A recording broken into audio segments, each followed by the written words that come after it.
Mike, Mochi, Hello Bella, yung mic everyone! natin. Ano bang problema? Ayan. Bakit ganito? Anong meron sa araw na ito na lagi na lang merong mga nangyayaring kababalaghan? Pero it is already night, everyone. At sa gabing ito, ang ating matutunghayan will be Team Stallions and as well as Attras Esports. And seems like we have a lot to discuss here as well, Salvatore.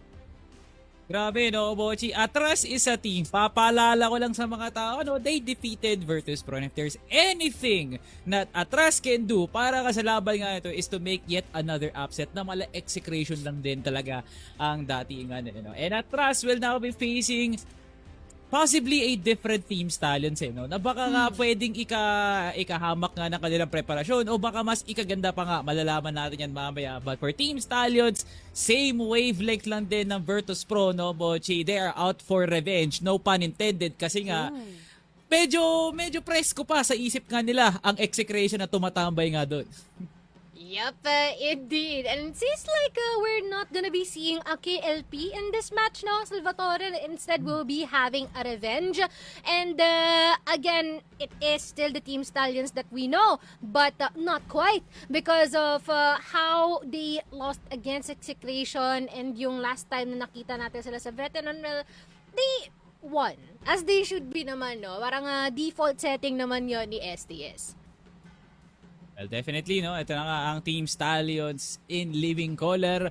Flesh and blood, makikita mo nga talaga, pero ibang KLP ang ating nakikita nga ngayon. All smiles para nga sa parating nga nilang laban, which is very, very different from what we heard during the shot call segment. No? Pero ngayon, Team Stallions, baka ibang pahin ng Team Stallions na makita natin for this week number 2, considering na they have a stack schedule upcoming for them. No? Kita mo nga naman, we have Attras and as well as Fervid para nga sa ano nga na to, sa parating nga na araw. Nakalain mo nga naman, Team Stallions will now be facing Fervid kaagad. No?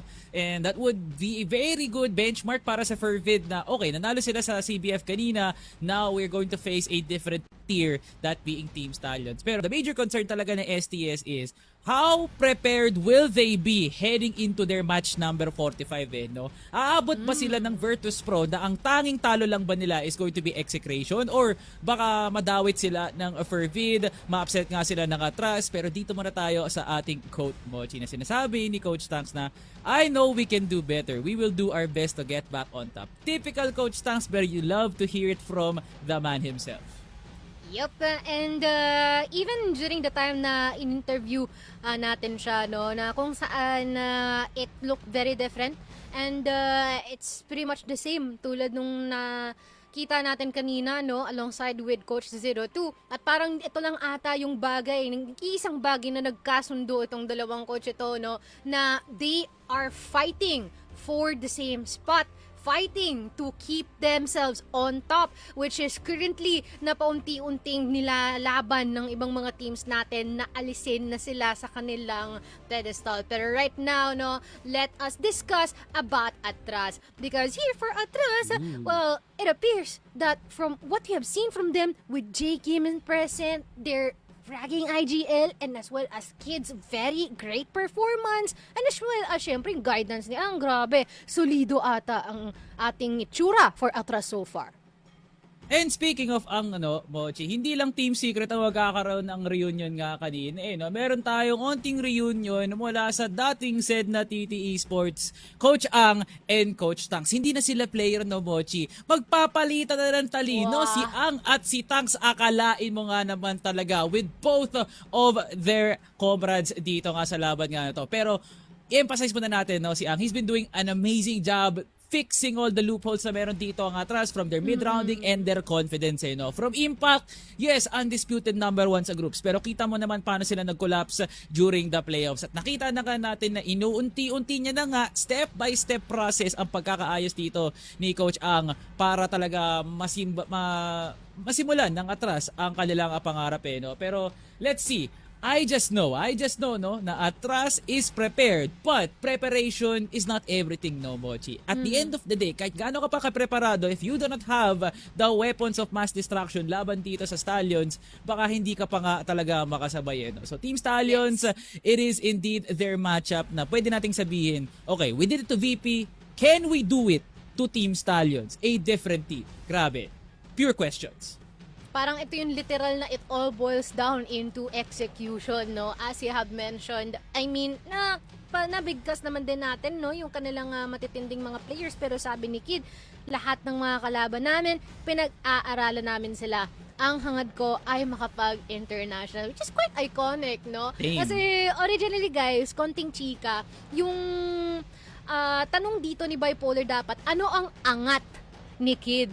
Ang rinig ni Kid, hangad, no? Yung dream niya, which is, honestly, hits two birds with one stone, no? Parang sinagot niya na rin yung tanong din ni Bipolar, but also adding a bit more heart into that answer, no? So, ang tanong nga dito ay matatapatan nga ba ng Attras with such a big dream and as well as such a great start na meron dito, matatapatan kaya nila ang STS?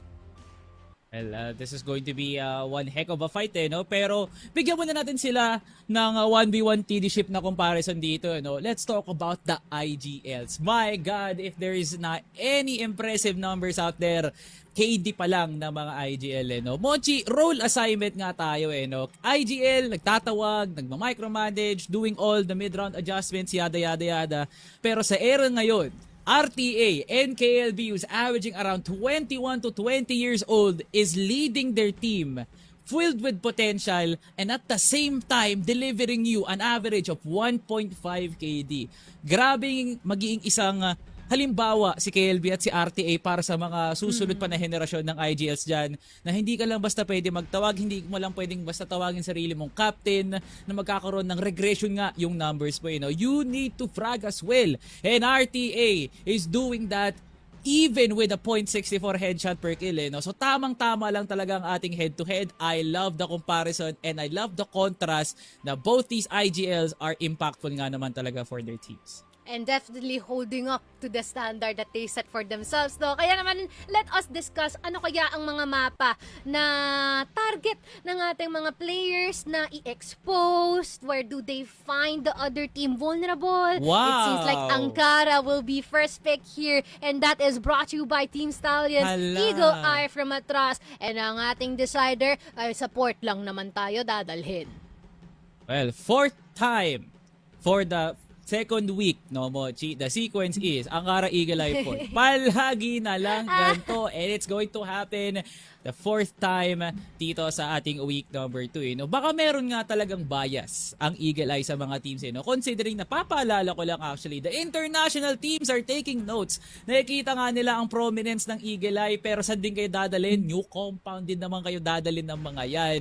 Baka sakaling nga mag-Black Widow yung mga yan just for the sake. No? I'm talking about itong Titan Esports Club. I'm talking about Baisha Gaming. No? So, let's see. No? Baka gumagawa ng sariling identity na ang mga teams nga dito, no, with prioritizing Eagle Eye. One of the questionable maps actually ng Attras heading into Impact, pero not much about that. Ibang problema na nga yan para ka sa Attras kasi they will be starting on the BL side. Dito muna tayo sa Ankara. One of the few maps na minamaster talaga, knowing na pumasok na nga si JK dito, no, for Attras. But it kind of feels like a matchup na hindi more on fragging, no, Mochi. Idadaan na lang talaga sa tagisan ng talino, no. It's going to be the battle of the mid-rounds kung gumanda nga talaga for Attras. But Team Stallions, no debate whatsoever, they still have the experience. Yes, that is true. Parang doon na nga lang din magkakatalo, no? And as well, syempre, yung angkin din na kaalaman ng ating mga coach sa isa't isa, no? Which will be very much interesting, no? Kanya-kanyang estilo with at the same time yung pagkakilanlan nila, no? And how they can actually manage their players, no? At sino ba ang mas may effective na galawan pagdating dito sa mga mapa na meron tayo right now. And once again, guys, I am pretty sure inaabang-abangan nyo rin itong tapatan na to, no? Given the rich history na meron tayo, pero I think it is just right na i-include na natin ang ating mga predictions for that one. 2-0 all across the board, puro pabor kayo Team Stallions. Ang tanong, tama ba ito, Salvatore? Tama nga ba to? it kind of feels like a rhetorical question, no, Mochi? Kasi hindi mo tinatanong sa Team Stallions kung tama nga ba ang prediction ng mga tao kasi gagawin nga nilang tunay yan even without doing anything, not maneuvering any numbers or manipulating any events. Kayang-kaya nga naman talaga ng Team Stallions na i-2-0 yan. But the best in there yet is still Attras talaga. Kahit sabihin natin 2-0 ang Team Stallions, makakalis nga sila ng kanilang opisina at makakain ng hapunan, ang gusto pa rin natin makita sa Attras is definitely that upset, that kind of upset na pwedeng ikayanig, na marami magsasabi instead of VPSTS, baka sabihin pa ng mga tao Exe tsaka Attras ang pumunta sa Paris, and Attras, ball on your court, less pressure para sa Team Stallions, more pressure para talaga sa Attras kasi kung nagawa nyo sa Virtus Pro, gagawin nyo ulit ngayon laban sa STS. At sabi ng ating community, dito kami sa side ng STS, no? Well, the whole lot of them, parang ang laki ata ng odds nito, no? Alam nyo na yun. Pero grabe, no? Ganito kataas ang diferensya natin dito for this particular series. At hindi lang yan dahil sa bias, dahil yan sa angking galing and as well as historya na meron din dito, no, for Team Stallions and for Attras, nagsisimula pa lang sila. And I think it's just right for us na i-welcome na natin, no, ang ating mga casters na mga kasama natin para sa sharing ito. Please welcome Bipolar and as well as Sneaky Frog. Hi guys. Hello po. Hello. Magandang gabi po. Good morning, Bipolar. Hello po. Ayan. Hi, Wow! sige, Good Frog. morning. Gabi na. Sige, Gabi Frog. na, Mochi. Sige lang. Sige, Frog. Ano ang iyong expectation sa performance ng Attras, especially na ang katabat nila ngayon is STS? I think yung approach na kukunin nila dito sa series na to will be very similar to the approach that they did up against itong VP dito sa ating Swiss stage. Of course, massive preparation, fully knowing na this is one of yung top 2 teams natin dito sa tournament. One of yung masasabi natin quote-unquote sure shot na makakalipad nga dito sa ating EWC. So I expect a more analytical approach siguro sa kanilang preparation. More, let's say, more strategic ang makikita natin from the side of Attras. Kasi nakita naman natin kung tinapatan niya dito yung Team Stallions dito sa barilan talaga when it comes to just raw mechanics, ayun nga, nangyari dun sa CBF. And ayun nga, unfortunately para dito sa Attras, I feel like they're gonna have to do a bit of curveballing dito sa mapa natin kasi Stallions paminsan-minsan they will just run into the site and kill everybody.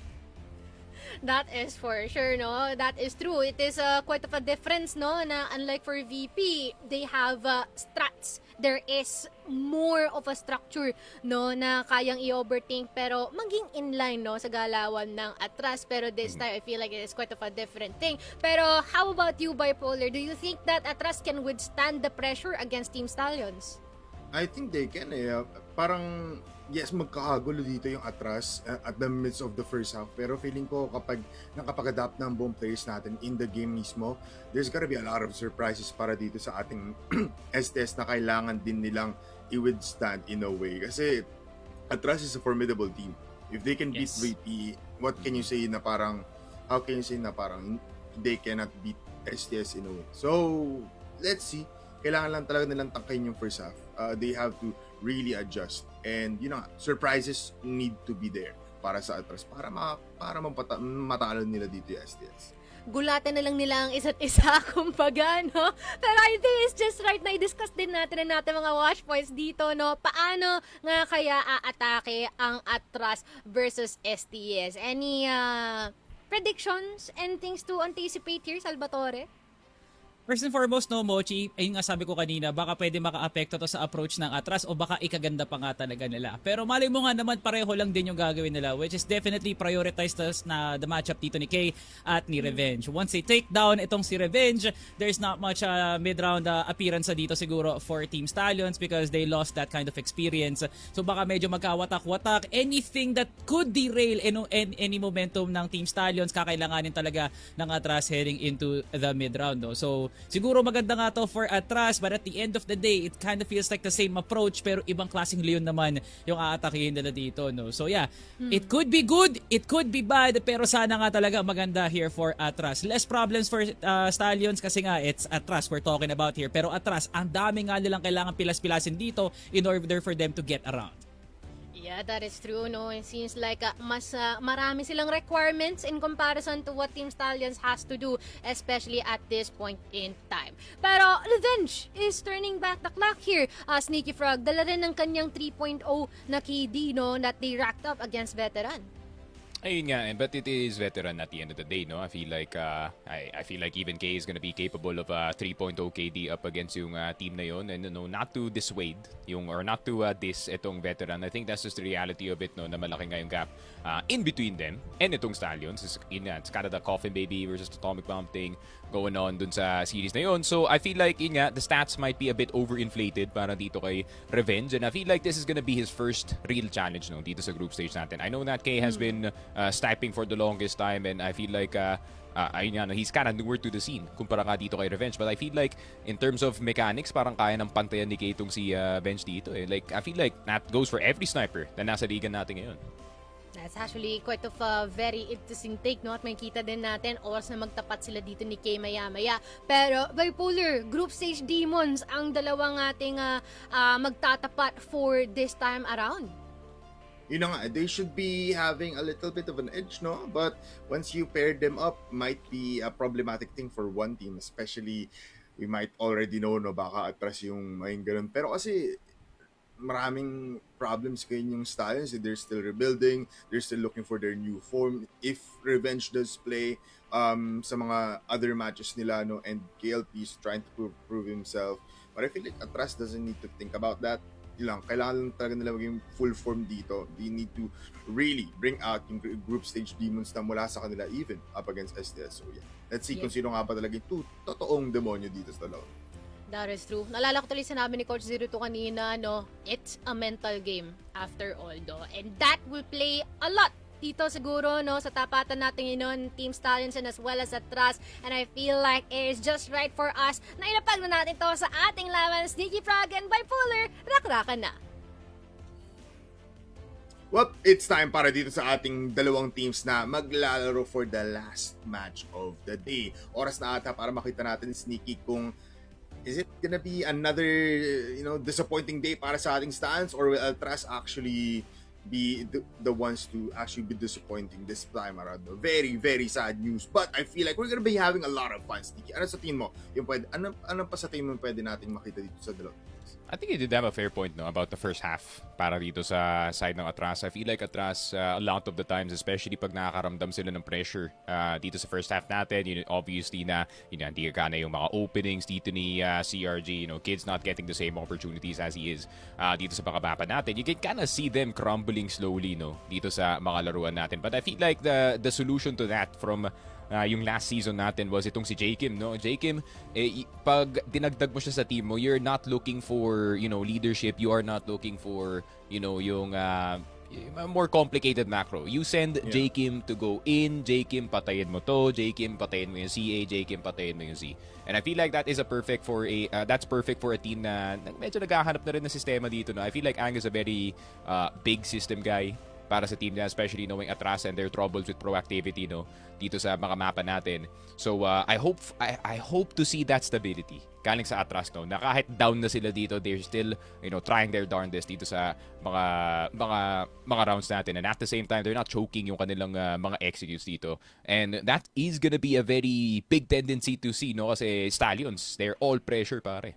Yun na nga, I mean, RTA also has a very, very big job here, pagdating dito sa Attras, and how he will navigate his team para makakuha ng big round wins and to actually provide his team an energy boost pagdating dito, because I feel like, J-Kim has a lot of work, but I feel like RTA as well has somewhat of a bigger workload pagdating dito, lalo na up against Stallions. But let's see, Stallions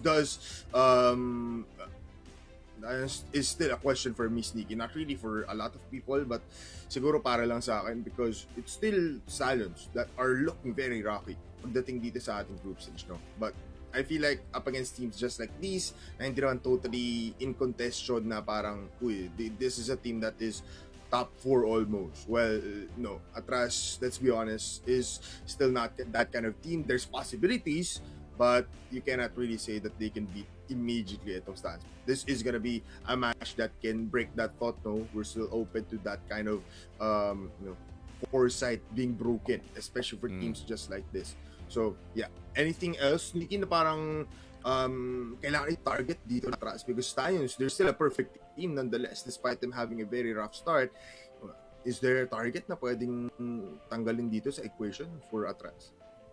You have to take out Jacob, man. You kind of have to tilt him early dito sa mapa natin. And I feel like you really have to have a bad sniping day para dito kay Kay, which I think even on the losses dito ng Attras, no? He hasn't really had na masasabi natin a bad sniping day dito sa mga games natin. He's always, on point, always one of the main guys to, try and bring back dito sa mapa natin. So, yun nga, you do have the consistent sniper time and time again. But I feel like one of the things, or one of the players na you really need to shut down sa Attras para mawala talaga yung sistema nila, you have to kill CRG, pare. CRG, one of the few players na masasabi natin from last season actually has proactivity para dito sa Attras, no? And he's kind of been the catalyst ng kanilang offense and yung kanilang moves dito sa defense to try and get these 5v4. So I feel like CRG being out of the equation would be of big benefit para sa kanila, pare. Pero ayun nga, napapaisip nga ako anong klaseng approach merong itong Team Stallions ngayon. Kasi just like what you said, I feel like they're still having their troubles behind the scenes. Kaya nga nasabi ko sa watch point, I felt like they stopped improving.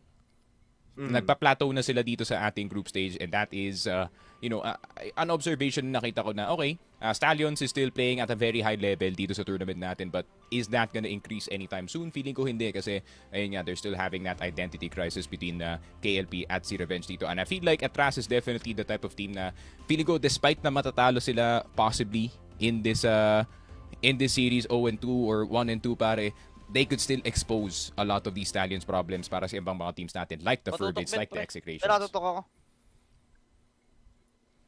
Bubang ba to sa CA Dalawa na nag-smoke LB Pangalawang smoke Nasa hotel baka lumapit na. Baka lumapit second. Kung ba nang Maxis Smoke ka na kuya. Okay.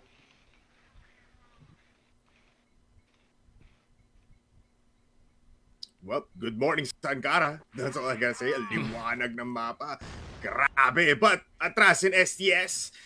Be aside for Attras. GR para dito sa STS. And all I can say is, K, get ready, brother. Ooh. Good day, though, to start things off para sa STS. Grabe. To start things off, no? Second mid into CA lineup with the grenades and Stallions, of course. I don't think makakalimutan nila yung mga Chinese lineups natin anytime soon, especially knowing that they've been there and back. So, really good early game damage para sa kanila. Pero para sa Attras, no, they're taking CA control similar sa ginagawa nga dito ng Virtus Pro, and that is kinda the way that you can kinda crunch for mid control dito, pare. Pwede may bumaba ng CA pamuntang hukay and pwedeng bantayan yung HM behind that stairs position. Pero tignan mo naman yung Stallions, men. This is where they can act upon yung kanilang proactivity para sa mga ganitong setups. Now you're waiting for any STS players to try and see if they can peek into the enemy, para kita mo yung nilibod nila. Two faster sneaks. That's all they need by Stallions. They hold their ground. Good. Kay Lloyd to kill from K to kill a Floyd, but KLB double kill with the USP. How did they just get killed? Good transitions para makapasok, pero nothing happened after mag-flash. Yeah. And ayun nga, I feel like Team Stallions were already kind of knowledgeable, no, about yung A-push na yun kanina, since meron na nag-push na Loy dito sa hotel, and he was actually not hearing too much, no, in that position.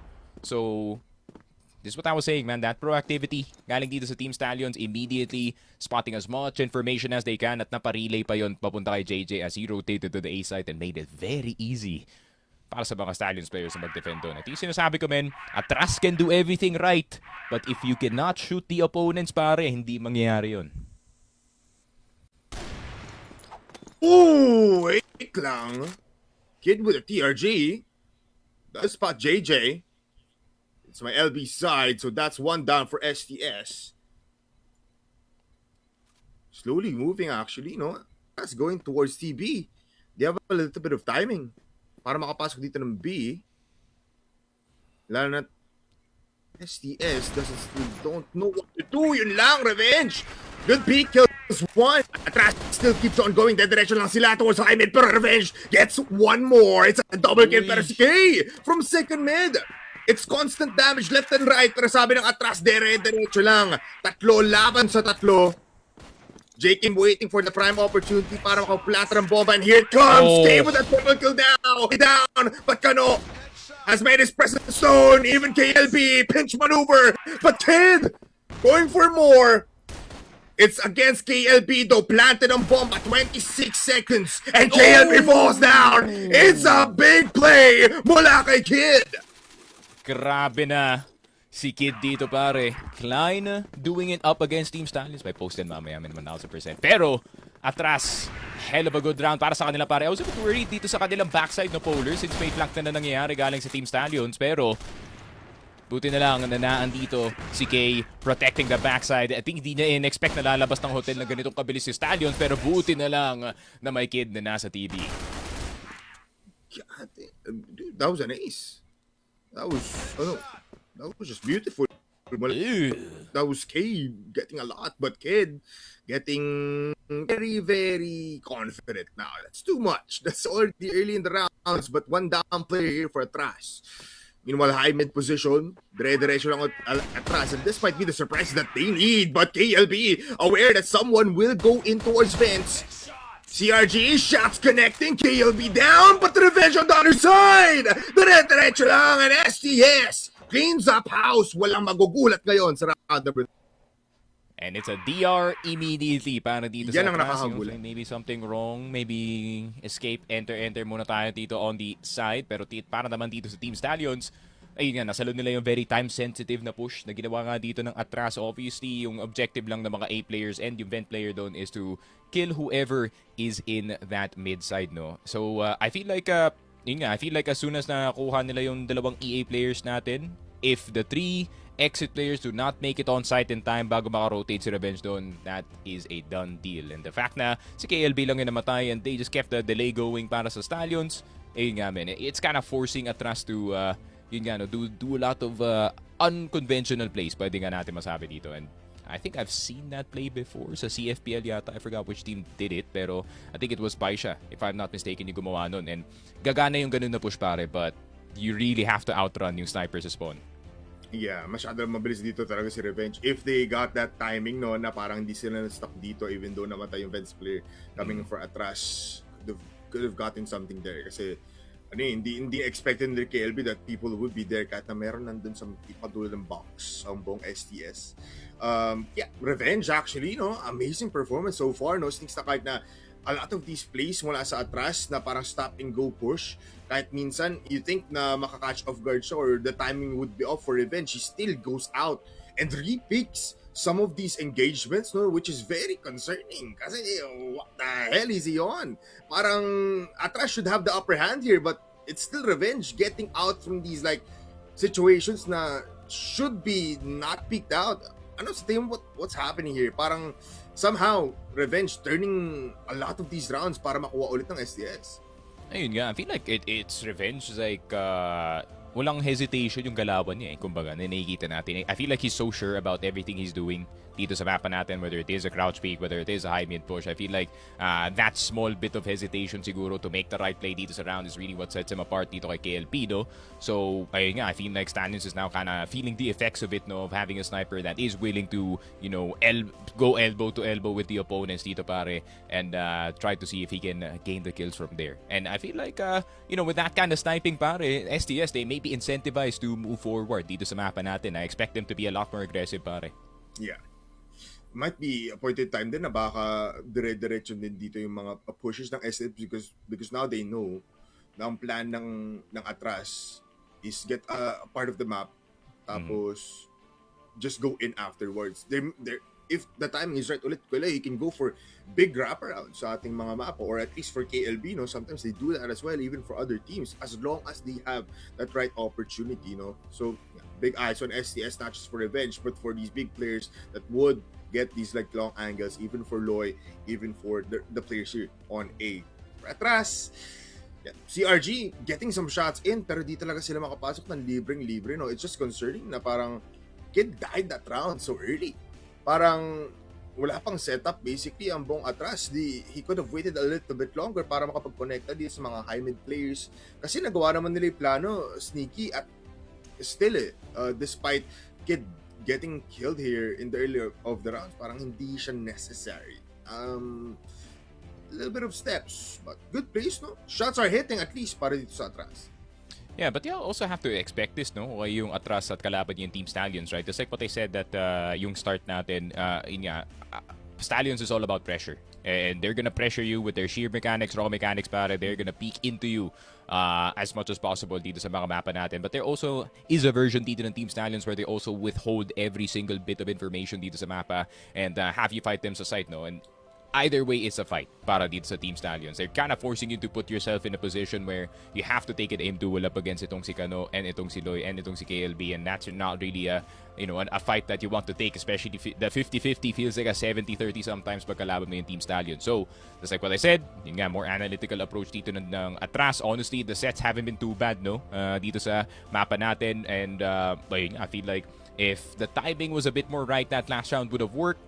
Yun nga, once again, I feel like the objective ng HM players trying to trade or trying to shift the attention, no, dito ng ating mapa punta sa A site is to take out anyone that is in their way dun sa high mid. Nagkataon lang talaga na nakalikod dun si ating Revenge. Pero, ayun nga, maybe a bit of a different approach para dito sa Attras. I feel like they can still do the CA into TB take para masecure lang, para masecure nila yung mid.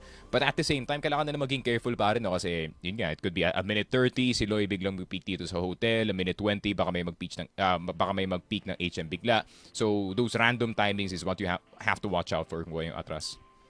Yeah, I mean, the preparations, pinag-usapan din natin kanina na it should be a very high point or a big priority pagdating dito sa Attras. And if they can do that, no, yung just sweep around mula dito sa BL side nila, check every angle, then go towards TB, go for like big plays, go into the B side, or at least like high mid, no. I feel like those kind of timings would be considered, but still, it's the name of the game. Sometimes surprises doesn't really come from Attras, it also comes from STS, no, and sometimes it's mostly came from a man we call Loy.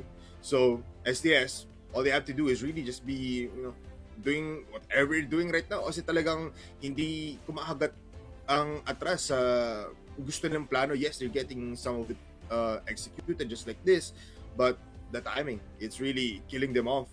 Stallions having to just be playing normal CROSSFIRE kung saan hindi na sila nahihirapan because Revenge is just insane right now. Tsaka, ano nga pala, no? This is also a testing point kung gagana nga Revenge up against a Filipino team. Because I feel like last time the benchmark would be a Rosea team, no? The answer there would be you can't use that. Pero up against Attras might be the perfect team, no? Sneaky, para makita kung tama nga ba na pwedeng gumana si Revenge, not just on a easy team but also a team that is capable of getting these preparations in. Yun nga, no, Attras is definitely a good litmus test para dito sa Stallions natin, especially knowing that Attras, I have to open old wounds here at Attras. Unfortunately, I have to mention that impact result na ayun nga, they went 3rd and 4th dito sa ating impact, but at the same time they did a really good job dun nga sa Swiss stage qualifying 3-1. So yun nga, it's a very mataas yung variance ng team na to. Basically, you could either see a really good day galing dito sa Attras or a really bad one, and it's kind of siding on the bad one so far, no? Kasi itong Team Stallions natin are kind of just clearing absolutely everybody with the exception of that one round with itong si Kid, and even then, Polar, that round didn't feel convincing galing dito sa Attras. Kasi ayun nga, if you're clutching a 1v2 just to get a point on the board, that means something went wrong with the execute, pare.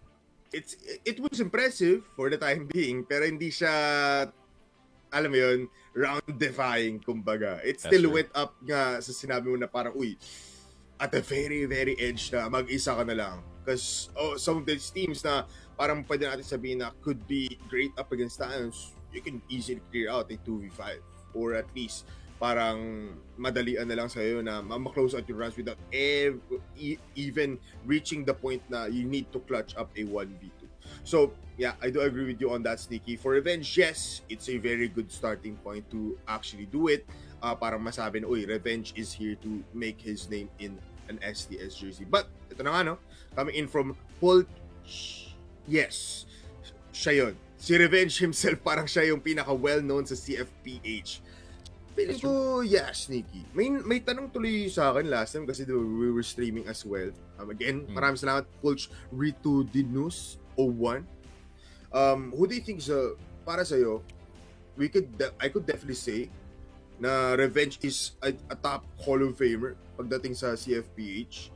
Pero for you, who do you think is a Hall of Famer or who is your GOAT? Pwede bang si Revenge sa conversation? GOAT sa PH? Ako, may dalawang GOATs kasi ako eh. Ito kasi, yung the GOAT that makes sense para sa akin, syempre si Revenge. I feel like I still hold the opinion that yun nga, no, he has the highest peak out of any player dito sa Pilipinas, especially when it comes to his mechanics and his clutchness and his greatness, no, dito sa ating liga pare and in international as well. Pero yung personal ko kasi na GOAT pare, napakaiba yan. It's got to go to Matt. Unfortunately, wala. NBA, I was an NBA fan back in the day. I'm still an NBA fan now kasi yun nga, no, I do have a soft spot for, attackers during the IGL. Yung mga ganun na sitwasyon. And I also like, how he played that 1-2 combo back in the day with Justin, no, pare. So, ayun nga. So, it's gonna be one of those two. Pero tama kayo sinabi mo, Polar. I feel like if you answer Revenge being the best player in PH ever, you still be right. Kasi, ayun nga, granted, Stallions have had their peak. Stallions have had some, international results dito, pare. But the man who is rocking the sniper, he is still the most decorated sa kanila, pare. Yeah, and look at him right now, no, he's still playing. And I feel like well-known is an understatement at this point, no? Kasi not just He's got a decade pa, pare. Hindi pa naman Filipino scene, no? Sabi sa comment mismo ni Pulchuri Tinios, in CFPH, I feel like not really in the Filipino scene, no, Sneaky. Do you think ba, let's go deeper into this conversation, no, na Because if certain teams take it too long.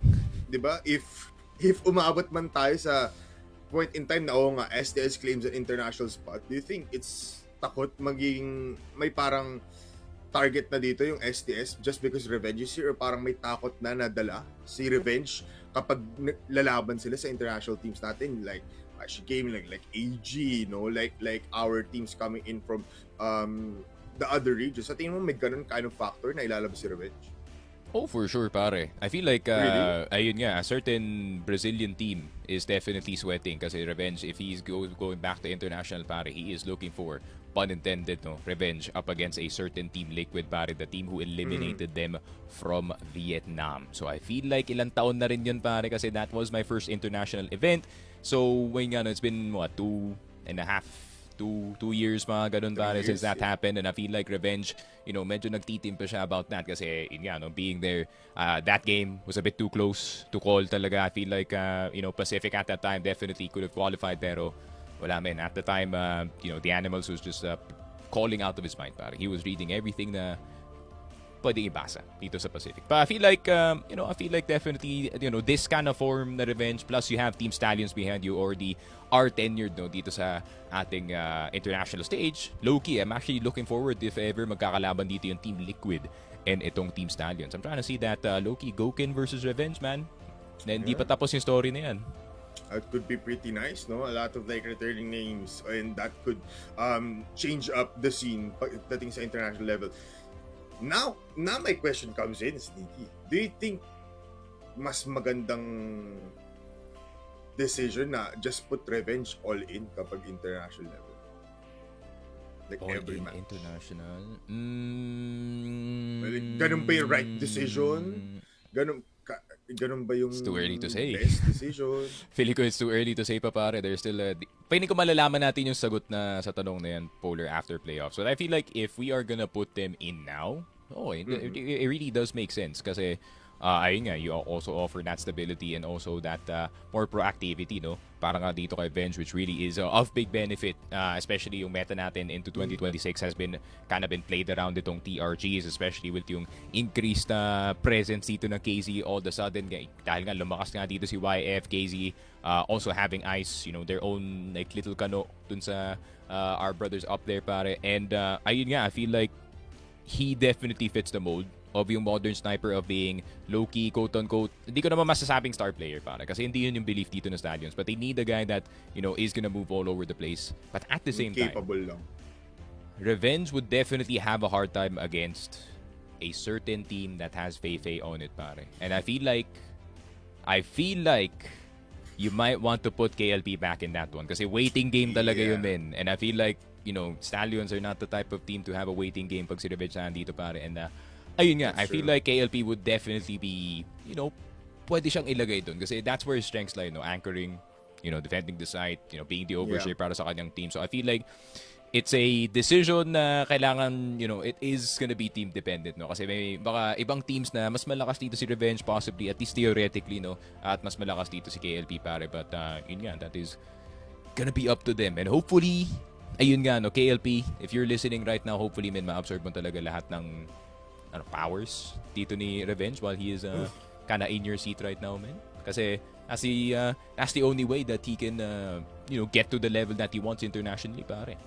Yeah, I mean, the lack of ego, I guess, would be pretty much needed for KLP, but you have a great point, no, na up against a team that it does include Feifei, that you still need that very slow approach, that very patient approach, no, coming from KLP. So, yeah, it's really hard to say.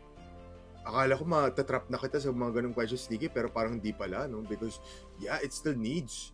KLP still has a little bit of an edge up against Revenge, no? Plus, kung isipin din ng mga tao, guys, they reached number 2 without Revenge.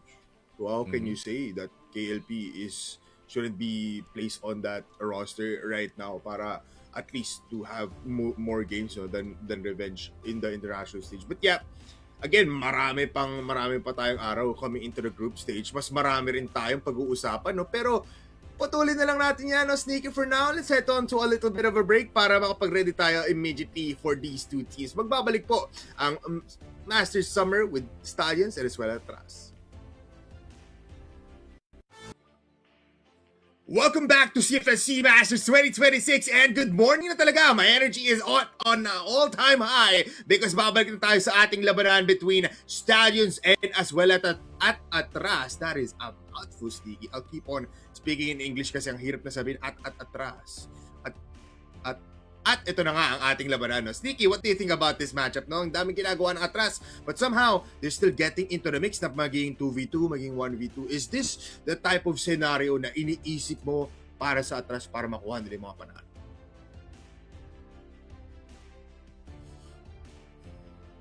The waters.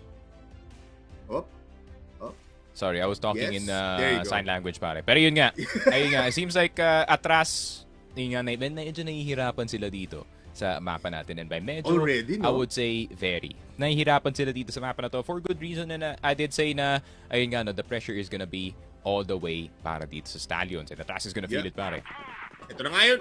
Let's get back into the game. A 2-1 scoreline wherein Stallions does have the lead. Okay. And para sa mga katutok lang, GR side ng STS, might as well give us a play revenge when the first shot goes in.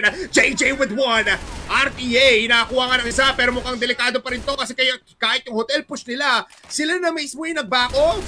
Sabi nila kailangan at patayin si JJ but he is on top of everybody here. It's a war. It's a quad as we go back to Ankara. Ito yung sinasabi ko nga dito, Polar, no? You really do not want to fight Stallions head-to-head kahit 4 or 5 kayo na papasok dito, man. They will find a way to find those headshots and get back into cover just in time. Wrong approach para dito sa Attras. And I wish to see yung nakita ko dun, no, for the past few rounds. This is them just slowly taking CA, taking some TB control, taking some mid control, and going from there, pare.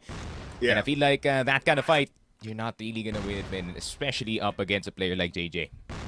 It's very difficult, man. Kapag naging very linear lang dito yung approach mo up against Stallions of all teams, you really will have a hard time. No? Kung pwede lang maging 4-prong approach or 5-prong approach yung atake dito ng Attras going to hotel, baka pa nila makuha. Pero kasi everyone just flushed in.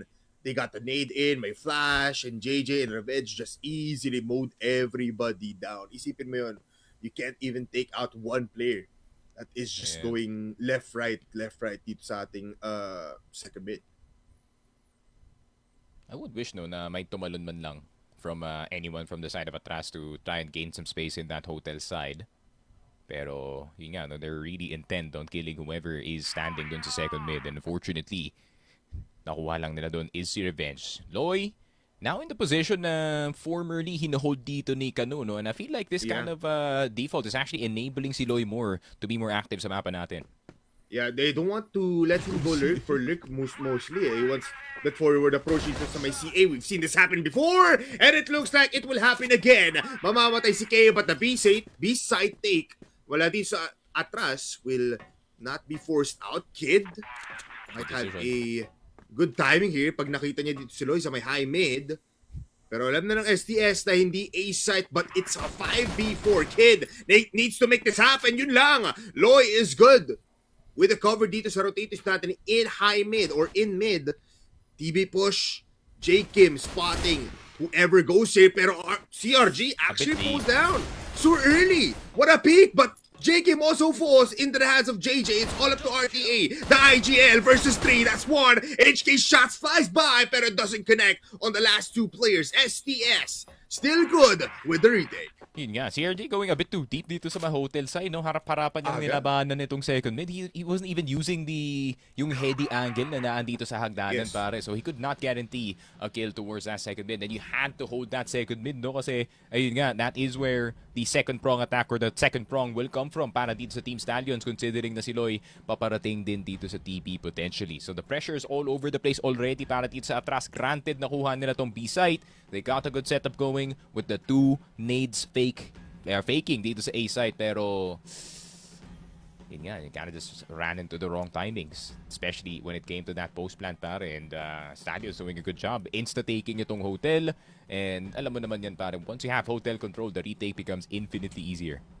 Yeah, I feel like every post plant dito ng Attras, once they just have this like singular piece out of formation, napapadali lang talaga yung laban dito for STS because now they know that they can easily cover up these spaces sa may hotel. Kanina nga, just CRG at the wrong spot, at the wrong time as well.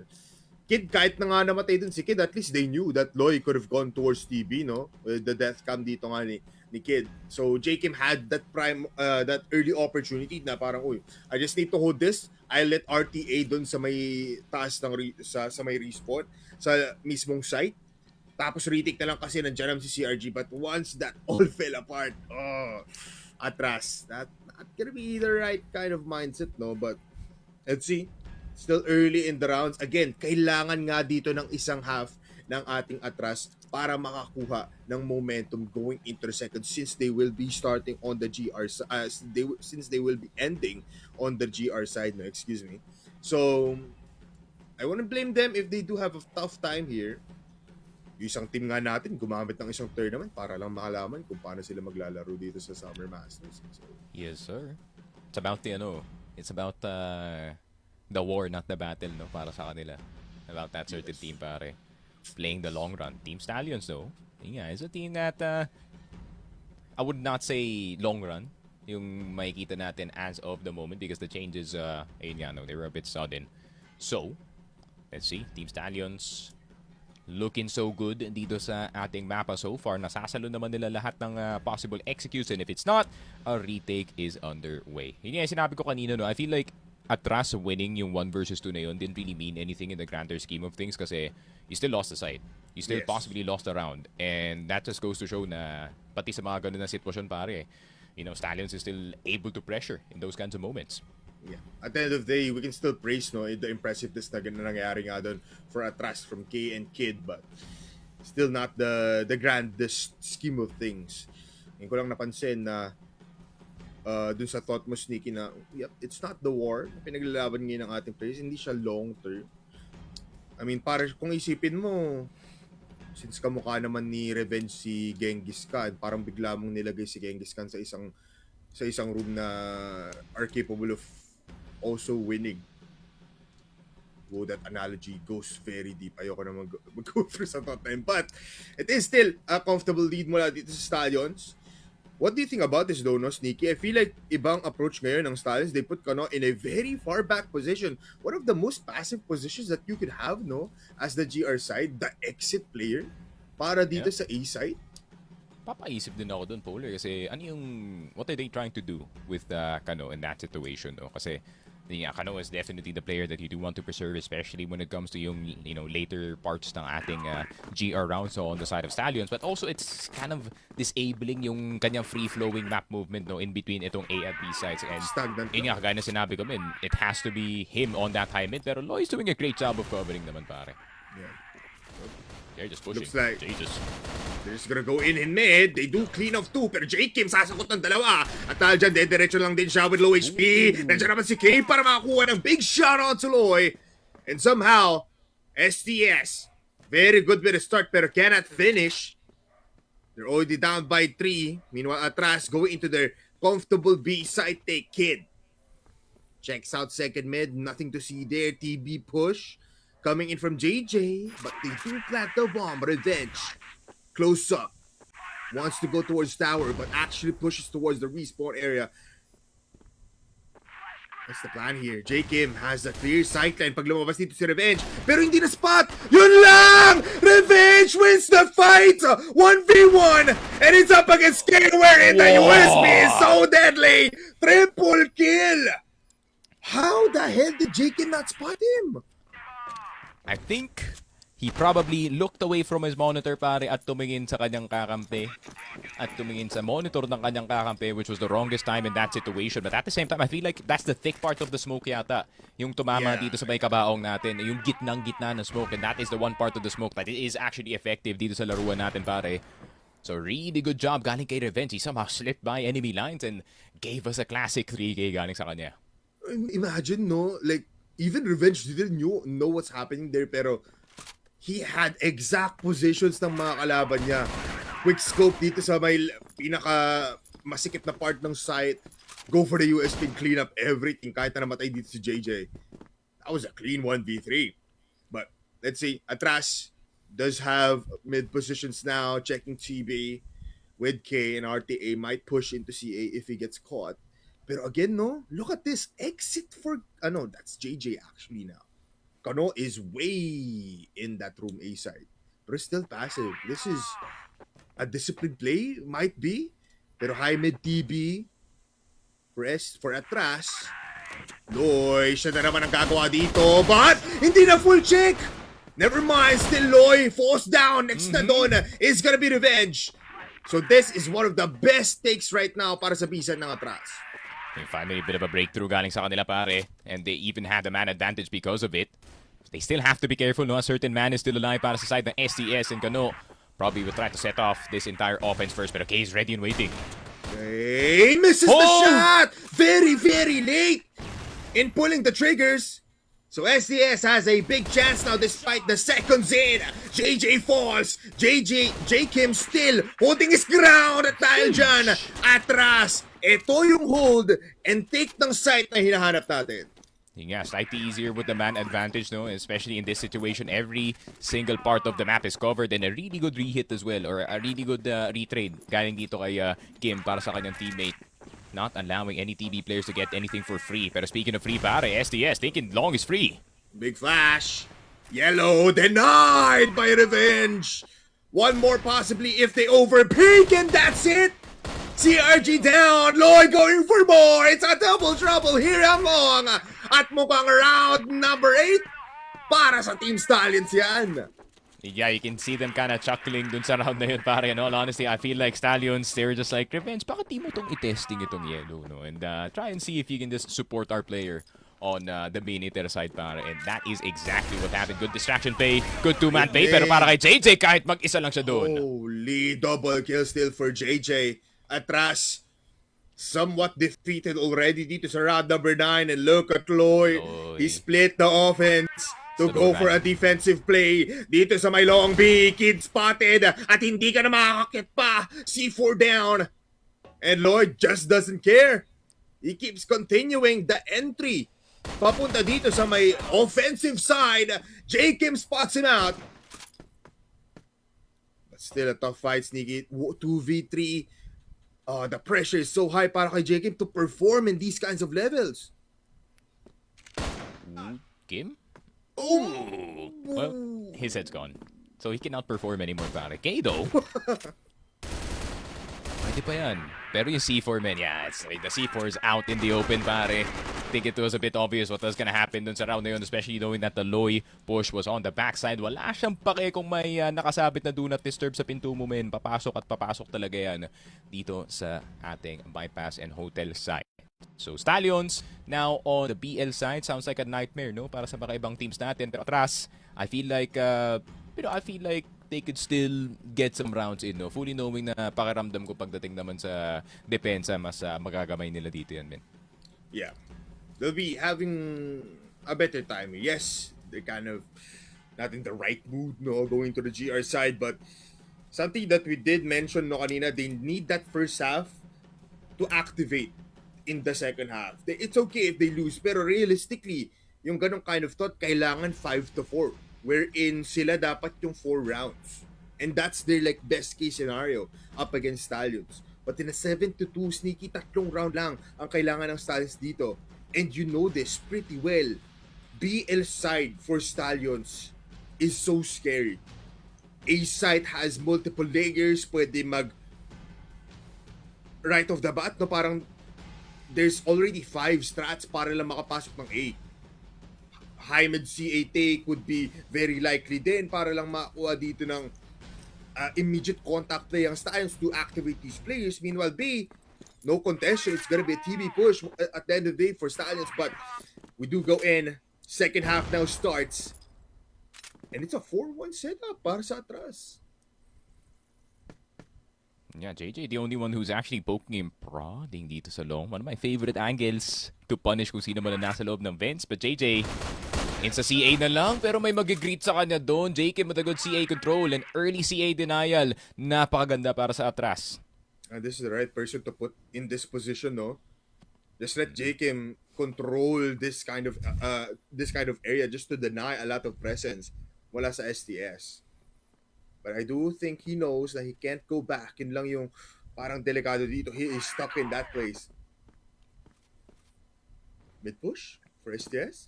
HM peak, CA peak. Oh, Kim, what are we doing, gang? You're Yun stuck there, lang. Kim. I told you. Good comms, Bowler.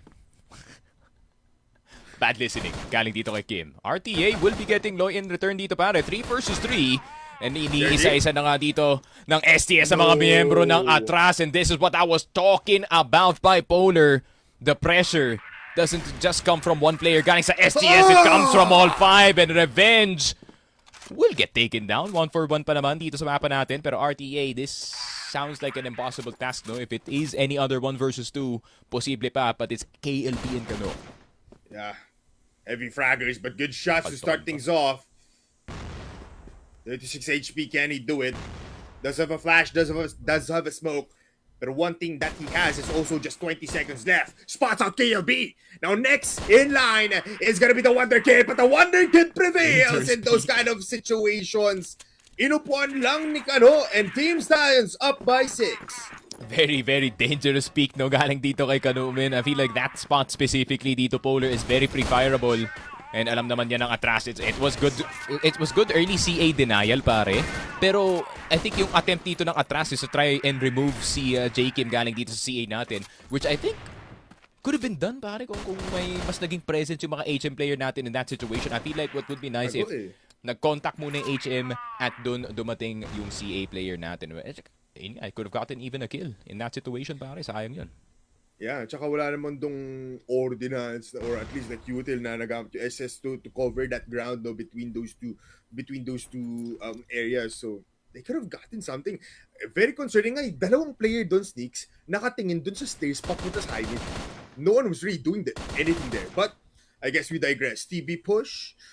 Alam nila that hotel is not really an entire option for STS at least like first minute of the round. So still good awareness, though. You can definitely see by preparation for Attras, especially on the GR side. These like minuscule decisions, making a lot of mistakes para dito sa Attras. Yeah, it's very fitting talaga yung statement ni Kevin Durant nung interview niya versus the Team USA versus France. It kind of feels like this, no? Like, you can have all the setups that you want, pare, but what is it gonna do up against Steph? What is it gonna do up against Kano? And that's kind of what's going on right now. Pero replace Kano with revenge, pare, because he's also frying. Yeah. I mean, started kaya nga parang dream team din eh, no? Itong STS a lot for our viewers because you have revenge, you have Kano. You have K pushing and K dying dito sa ating TV side. Revenge online, Kid will get one pero he gets instantly traded mula dito kay JJ. Tatlo laban sa 4. Snakes make it 3 now pero JJ was the low player there. So confident pa rin ditong STS. They have 30 seconds to plant the bomb and they know now B site is very, very clear. RTA pushing here from mid, but CRG, man, kailangan niya mag-expendable dito sa round na to. Revenge gives out. The angles, the nades will fly, and he connects! A double now for Revenge! Triple actually, but KLB ends the round. Sneaky, what is on with STS? Is this the high caliber of CROSSFIRE that we were looking for? Yun nga, man. You can have all the setups that you want. Kung kaya yung Attras dito pa rin, magandang opening timings, even set plays. But it seems like Stallions, they are shooting a bit too good dito sa mapa natin. And look at Loy. Oh, Lord! Oh! Even Kano finds Kid! CRG! Dama ko na dito yung Cubs. Guys, what happened there? Jeez. And what happened to my life? 10-2 scoreline, Sneaky.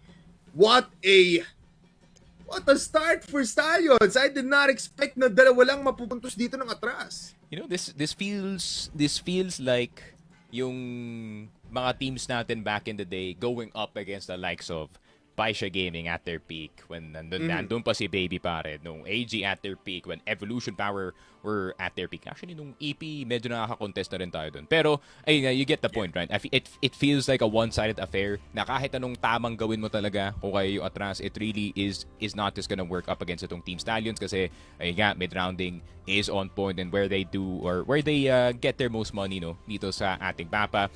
And it just seems like Attras, it's not really yung kanilang problema dito, no, yung naging mapa natin. It just feels like Stallions, every single time that they're gonna peek into any angle, confident sila na kaya nilang ipanalo yan 100%. And I feel like that unabashed confidence, no, is really bringing them dito sa ating laruan, especially para kay Revenge. You know, I was saying na Kay was gonna go head-to-head with him, pare, pero it was only one hand, unfortunately. Yeah, very difficult, no, yung nakita natin dito for the entirety of for Attras, kasi palagi nakikita natin Stallions had the upper hand, and that's all thanks to Revenge sniping, Kanos frying dito. Even for Loy, no, Loy was getting so much space previously nung nasa GR side sila, to a point na di alam ng Attras someone is already behind them, and it's Loy always getting at least multi-kills in his name before he falls down. And yes, we were talking about na kaya dito ng GR side ng Attras, kaya naman eh. Pero talagang kayang-kaya lang ng Stallions na pumuntriya ng isang site without a lot of disadvantage going into their own name and just dominate the post. Isipin mo yun. Revenge took out a little bit of his time para tulungan yung players sa site with a singular nade. And he still won the fight dito sa my TV side. So it's very insane that this is the form of Stallions right now up against Attras. Pero syempre, I think mas marami ditong analysis coming in from the panel desk. It's time for Mochi and Salvatore. Ano nga ba nangyari sa kin natin? Well, all we could say there, casters, is the fact that that was such a clean game galing dito for Team Stallions, no? Parang we're already back to how we know about them, no? The Team Stallions that we know and love. And other than that, though, for Attras, I feel like there were some issues that they have to address here, Salvatore. Well, no, more on muna tayo dito sa side ng Team Stallions eh, no. Kung mapapansin mo, Mochi, it's definitely night and day. Ang laki talaga ng agwat ng game sense ni KLP at ni Revenge, because you cannot convince me enough na merong influence si Revenge from start all the way to mid round hanggang sa post plant pa mismo, no. It just feels like Pacific Macta all over again. Kung gaano nga ba kalinis yung pagpasok at gaano nga nararanasan nila yung rewards ng pagiging body system dito, no, between him and as well as Loy. Finally, no, something of like an achievement yung nakuha ng Team Stallions na pwedeng maging pick si Kano basta iparis mo ka siya kay Loy. And that, you know, 1-2 punch na binibigay talaga ng STS dito, no, from both their defense and offense is just amazing. More naman dito sa side ng Attras, if there's just only one wheel that is functioning on the car, makakaandar nga ba to? Malabang sa malabang, hindi, no, Mochi? Kasi kahit nga ba yung spare tire, hindi na natin nakikita, you know? Both CRG and as well as RTA can play Definitely, honestly, no? Pero kung palagi silang nahuhuli, making these decisions very slow, hindi nila nasasabayan yung tempo ng Team Stallions, then we might just see an easy 2-0, no? Hindi na natin kailangan itago pa, Mochi. This is Team Stallions playing at their own pace, whether Attras likes it or not. Kailangan talaga malaman ng Attras, saan nga ba sila nagkukulang? Offense pa lang, pero marami pang players yun. Sabi ko kanina, no, Mochi, unahin nila si Revenge, find a way to stack up against Kano, pero hindi talaga nila magawa because Revenge is just making the right calls and KLB's influence on the map is definitely felt. Yup, and right now daw pagdating dito no sa ating set summary, we have just a couple of hundreds na meron din dito for Canon Revenge, and medyo nahiya pa nga ata si KLB and as well as si JJ dito, no. Wow. And regardless nga na 7-11 ang ating KD for Loe, it is quite a fun understatement sa kung ano rin yung natulong niya dito for the team. But again, nice try, no, as you have mentioned. Okay naman sana, no, na nakakatrabaho itong ating mga players from Attras, but it's unfortunate because parang kulang sila sa dalawang piece, no? Priority and as well as yung pagsabay sa ating mga galawan and as well as pacing dito, no, kay Team Stallions. Quite a lot to work with here, no, for Attras. Grabe, man. And I just feel like there's just more for Attras Esports. Na feeling ko pwede natin ipiga. Na throw off ba sila? Gawa na nga naging tech diff natin. Sana naman hindi. Kasi meron pa silang eagle eye na kailangan trabahuin natin. No? Our set MVP, no surprises whatsoever. Scoring an 11-3-3 scoreline. It's going to be Kano. You know? Dying 3 times in a series like this, no, Mochi? I just feel like nakulangan lang talaga ako sa opensa ng Attras. Kasi kung 3 beses lang nahuli si Kano throughout the game where 12 rounds was played, men, big sabihin nilalaro lang talaga ni Kano yung TB pati HM, no? Because those were point of contacts para utusan si Kano na kunin mo, no? So it's that efficient for Kano to be the MVP right now because he's just that good at talagang naipapanalo niya lang yung mga duels. Yes, and I feel like we can say the same para dito kay Revenge as well, no? Especially with kung ano ang pinamalas dito sa ating mapa right now. But again, no, titignan natin sa ating susunod na laban kung magkakaroon nga ba ng kasagutan dito ang Attras Esports, because for now, seems like hawak na hawak ng STS ang ating beat. After a few minutes, tayo ay magbabalik. Di ko lang kung naispatan siya ni KLB doon. Mukhang oo, nakita mo sa flick of the wrist. Nakukulungan niya. Be careful, but he gets the shot. Uy, grabe! Receiving play pa. Duguan na nga ngayon si Centra. Elvin nakabantay. He's gonna get one. And also two huge. Nakaya, pero wait lang, hindi pa rin tapos yun. Lahat ng action. Masusundan pa. We are gonna be seeing prevalence race here dito sa house. Ano dyan, no? Flash grenade. PSA! Kitang-kita niya sa KLP.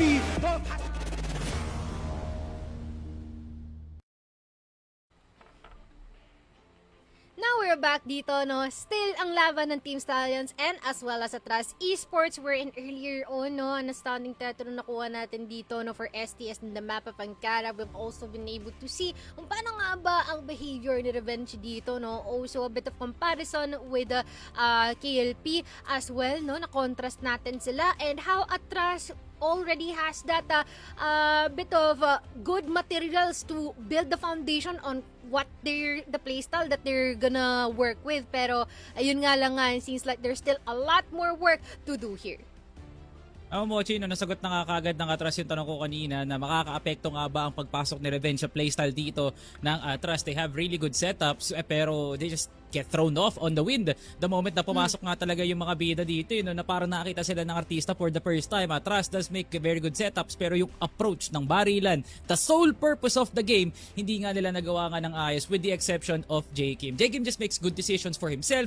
Hindi ko lang alam talaga kung is it enough for it to be a team-wide influence na parang okay, if it's a good decision, sana nararamdaman talaga nila CRG or even nila K, na two of which are very vital for this team play to work. Kasi nga CRG, headshot machine, you have K, na solid ka naman talaga mag-sniper.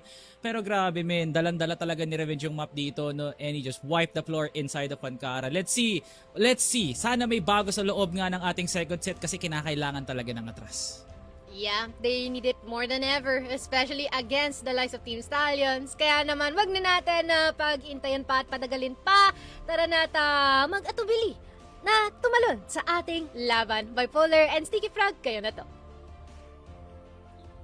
Napakabigat ngayon ng dinadala ng ating Attras to a point na kaya pa nga ba nila bumawi dito sa ating set number 2. A lot inbound para dito sa Attras, no, because they have a lot of rounds to recover mula dito sa ating first map. Now, is it gonna be a 2-0? Most likely. Pero J. Kim, it looks like he needs a little bit more carrying, no? 10 kills isn't enough for them to at least get toe-to-toe with Stallions. Pero ikaw ba, Sneaky, what do you think will be the probable things pagdating dito sa ating set number 2? I feel like it would be definitely a better game para dito sa Attras, as much as, you know, yung first game natin was kind of one-sided, no? And itong akara natin na, it just kind of felt like Attras weren't really winning yung kanilang mga gunfights dito. And, that's just the reality of it, no? Pagkalaban mo yung Team Stallions, all 5 members have to be on point kasi, pati si KLB, he will be trying to fry you with an HK across the map. And unfortunately, para dito sa Attras, no, I feel like only 1 or 2 players really came alive dito sa mapa natin. Klein had that clutch earlier, but kagaya na sinabi ko, it doesn't matter in the grander scheme of things kung wala nga kayo mapanalo sa executes nyo. If you stop winning yung mga executes and yung game plan nyo, you really know that you're in very deep trouble dito sa ating map number 1. Pero para naman sa map number 2, I feel like it would be slightly easier para sa Attras as BL side is a lot more friendly sa mapa na to, especially to teams who like to take their time setting up. And if Attras can punish yung mga early pushes dito ng ating Stallions team, then definitely something can happen. Pero Attras being on the BL side ng ating mapa, pare, kailangan nila maging patient and they have to look for the right picks and the right timings dito, pare, kasi half the time dito sa Ankara, pare, na nasiswing lang sila from a corner they haven't checked 10 seconds ago, pare. Yeah, I mean, the game, no, Wait. You good? I'm good. Okay. I mean, going back, pahirapan nga lang din sila. Even my internet right now, so Sneak, if I just take it away, make it a little bit more interesting. But yeah, BL side for a think. Man, we're trying to get the signal going. I think may gumagalaw yata ng antena dito sa bubong natin, pare. So that's why Polar is struggling. Pero, ayun nga, I feel like it's still gonna be definitely a hard game para sa Attras. At the end of the day, you could be as technical as possible nga pagdating sa mapa natin, and you can end up like CBF, 13-12 and the heartbreaker at the very end of it, pare. Pero, ang tanong Metal. Dalawa. Second mid metal kanan. Patay mid, kaya pa to. Gilid dotel lang. May bawat skill doon. Second mid. 29-28 ko. Bye ka dyan. Mid rocket. Ay, patay. Nice. Ingat mid, sin. Gina ko na ako mid. Naka-BR na, naka-BR. Wala. Well, we just saw a massacre dito sa my LB, Sneaks. And hopefully, my internet is also not massacring myself. It's a 2v4 now. For Attras and Stallions. Make it a 1-4 as Revenge finds the craziest shot mula dito. Papunta kay J. Kim. It's all up to a kid versus 4 horses. And a kid gets stomped and kicked to get out and claim a first round. Stallions being a bit rude, not waiting out the first 30 seconds, knowing na may comms tayo, and they just killed everybody dito sa LB. Pero jokes aside, KLB on the secondary sniper dito sa hotel side, and I'm very happy to see this, kasi it's been kind of the KLB show, especially on the HK dito sa hotel, especially on yung mga harder games natin, even CC Kano even picking up the sniper from time to time. Pero this is the sniper presence na hinahanap ko galing sa STS, especially on the B side of the map. And kung nakapick dito si KLB, big benefit yan, pare. And the fact that you have Revenge on the A site, that's a deadly combo. Yeah, it's a full-on lockdown, Sneaks, yung binibigay dito ng STS. When they're on the GR side in Eagle Eye, with Revenge holding down mula dito sa may sikip, no one can enter A. And I like na they're so confident, Sneaks, that KLB is gonna be holding down Long B alone. Look at JJ's position. He's there for that counter flash na ibabado dito ng buong Attras. If ever man LA yung choice of site nila, or choice of executions. But mid, I like this high mid position. Lane na lang. EP smokes. Evolution power smokes. Oh, wait lang. Attras! Yun lang! Pas lang dito si RTA, but JJ, good flash, but it's not still gonna be ain't getting anything. It's a double kill for JJ. It's a double kill for Kano. It's a full-on domination, Sneaks. Team Stallions, what the hell? Ngayon, alam nyo na yung rason why we do not do EPA sites sa region na to, pare. The smokes are green, pink, or red. So you can see right through them dun sa mga ganitong sitwasyon. And as much as it was a good attempt to kind of try and block off yung vision ng mga players ng STS, it just seems like they could just see right through it. So it was a good attempt, pare, but unfortunately, the smokes are a bit too thin. Yikes. Oh, Sneaks, good plans, but KLB, what an angle and the shot. That's a rare sight na magpupush ng ganun kalalim si KLB palabas ng hotel.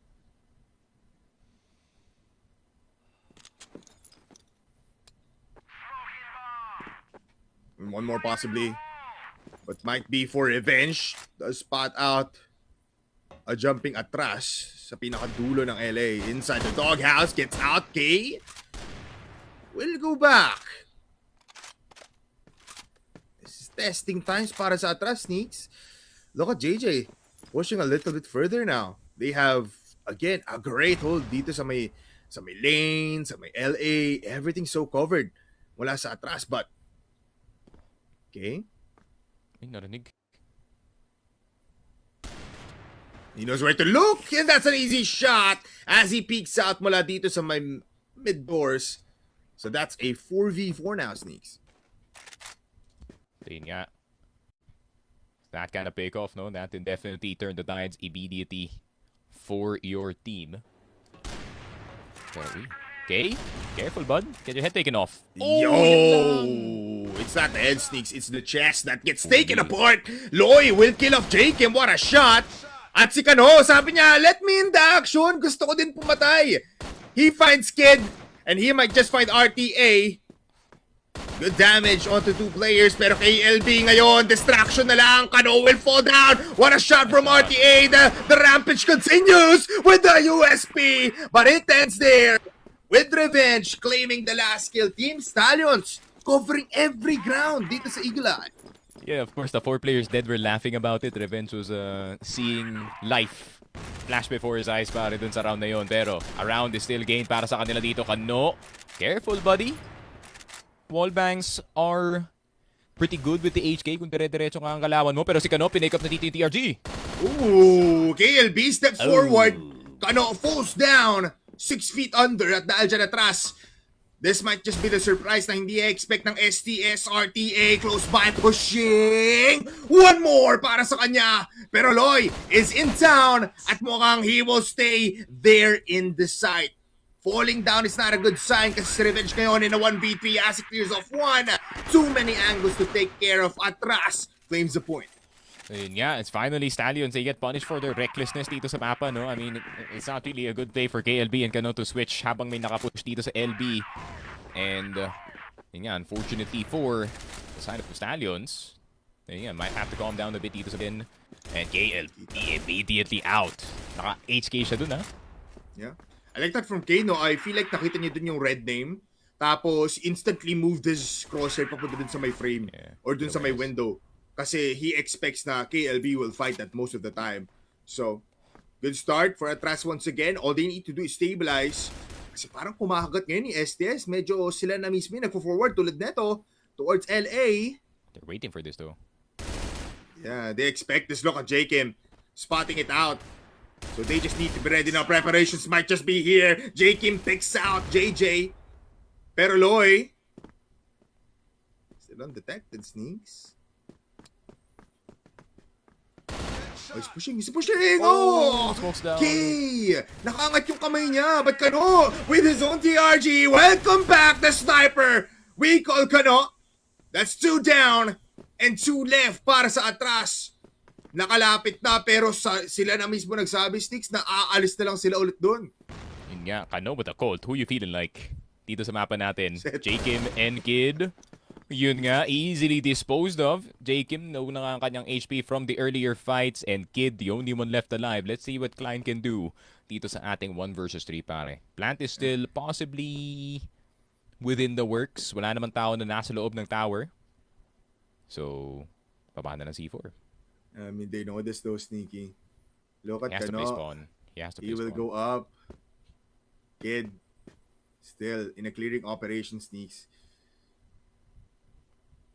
Oh. Kid. He's watching though. Careful, man. Careful, man. Does still have a flashbang, Sneaks, but I doubt na this can do a lot. Kano missing the shot. But still spots out, Kid. That's a triple with the TRG mula kay Kano. And this is the craziest thing, no? Hindi to rare kasi we saw Kano last 2 matches ago na nagti-TRG din. Yeah, Kid probably not realizing, or probably realizing that he was already dead in that situation. So whether or not he can get the plant going is, ayun nga, not really of effect. Pero tama na yung ginawa nga dito ng Attras. No? They were waiting at the start of the round. They punished the players who pushed too far forward dito sa mapa natin.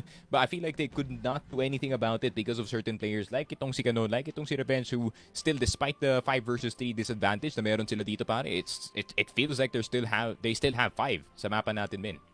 Yeah, it's pretty tough though na even in these kinds of situations na parang, uy, masasabi na natin parang ang ganda na ng simula dito ng Attras, as long as Kano doesn't fall down or even Loy dito, no, sa may LE side natin, the job's not done. Job's not finished para sa kanila, no? And you have to go through so many trials bago ka makakuha ng round when you're Attras up against Stallions. Para lang makakuha ng singular round. You're just trying to equalize things, no? Again, in the first half, all we want is a 5-4 scoreline, or at least somewhat similar to that, no? Maybe 63 is gonna be fine. Pero para dito sa Attras, there's so many things to consider first before you actually become a force up against Stallions. Kano now just wielding the TRG. You love to see it nonetheless, na palagi nandito siya sa may high mid. And it's just the name of the game na parang what happens dito sa GR side, you're still not gonna be expecting it for Attras. But what can you do? I feel like sayang lang din talaga. Kahit na namatay din yung dalawa, they could easily overpower a TRG player. Mag-isa lang dun si Kano. He has at least 2 seconds before he cocks the gun ulit.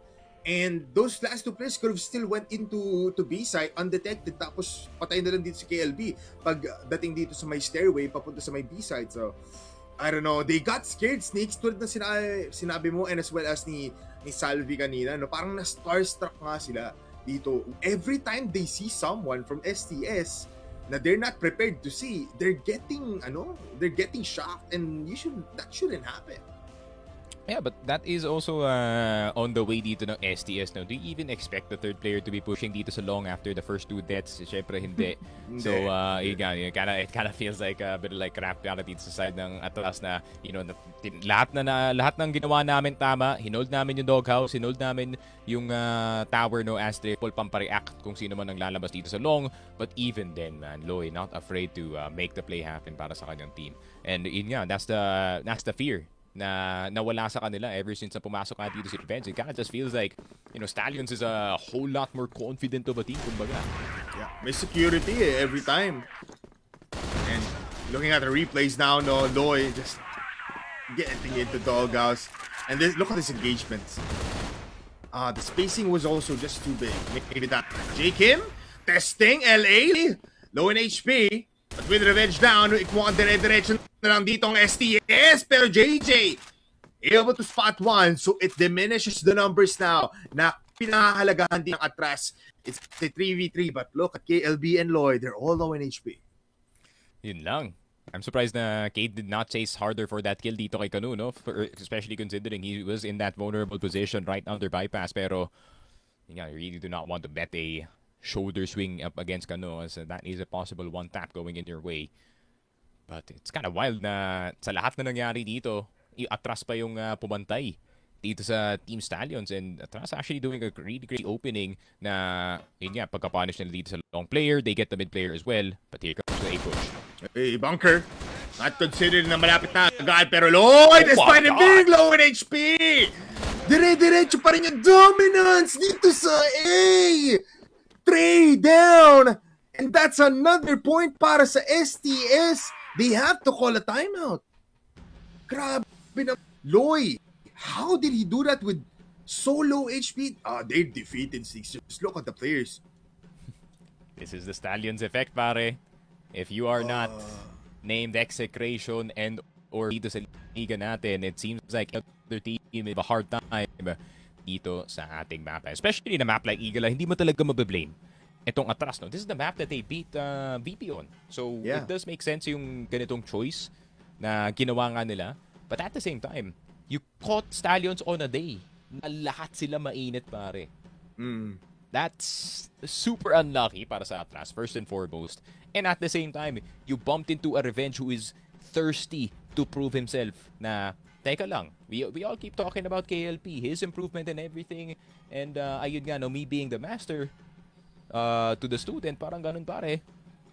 Parang nakakalimutan ng mga ibang tao dito that Stallions hired si Revenge to give that pressure to KLP to make him become better, no? And this is one of those pressures, pare. He is playing amazing with Team Stallions, and there's no bigger pressure than that, pare. If your former team is doing this well, yun nga, you're gonna start thinking a bit of thoughts here for the side of KLP. Yun nga, is this gonna be, do I have to play at this level to maintain yung ganitong spot? Of course, pare, syempre. Parang yung role dito ni Revenge ngayon, since naglalaro na siya dito sa Stallions, he's the quality control, pare. Yes. He's trying to increase yung standards dito ni KLP for what a great sniper looks like, and Revenge, prime example, pare. Amazing, man. All it takes is one player and we call it Revenge, no? It's pretty crazy din to think about it, no? Last time nakita natin, correct me if I'm wrong, was Revenge in Impact.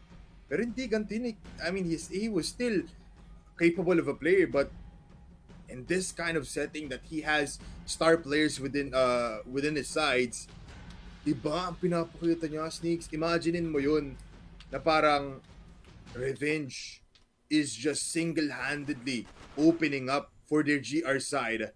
Attras does claim a kill already. That's Kano down, which means they have a green light towards B side. Pero tignan mo, ito na, yung ipit effect na ginagawa ng buong Stallions. They're already cornering the players here in the hotel. And this might just be a good play mula sa Stallions despite them a player down.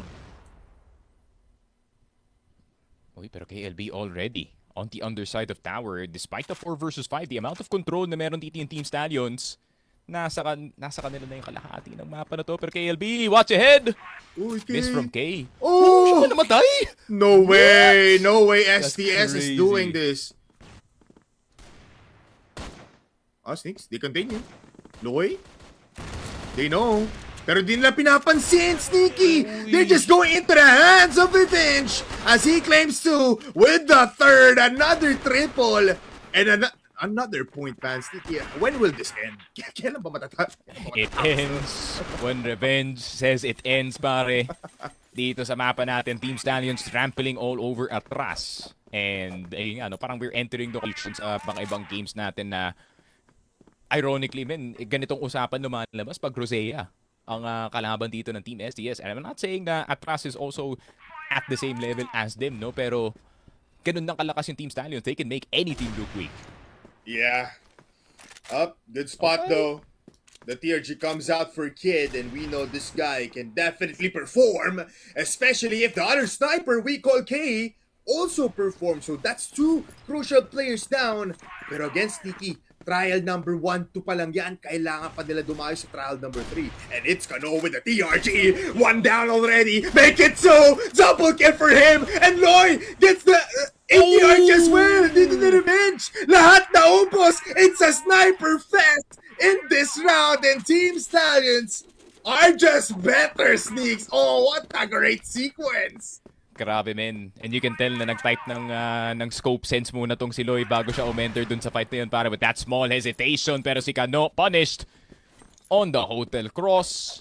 That's 1 piece of the pie down. Ano mangyayari, pare? Meron pang 4 na final boss dito.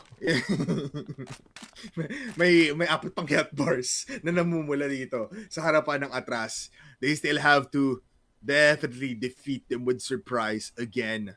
But Revenge, kanina niya pa nakikita na palagi may nagja-jackpot dito. And it just might be Kid, but K with the trade. Is it the answer? It looks like no. What? Nangyari dun kay KLB. Wallbang dito sa long. Most likely, nag-push yan papuntang bypass. RTA spotted the shoulder as he's turning in, pare. Got that one, Loy. Let's see if you can produce another one, pare.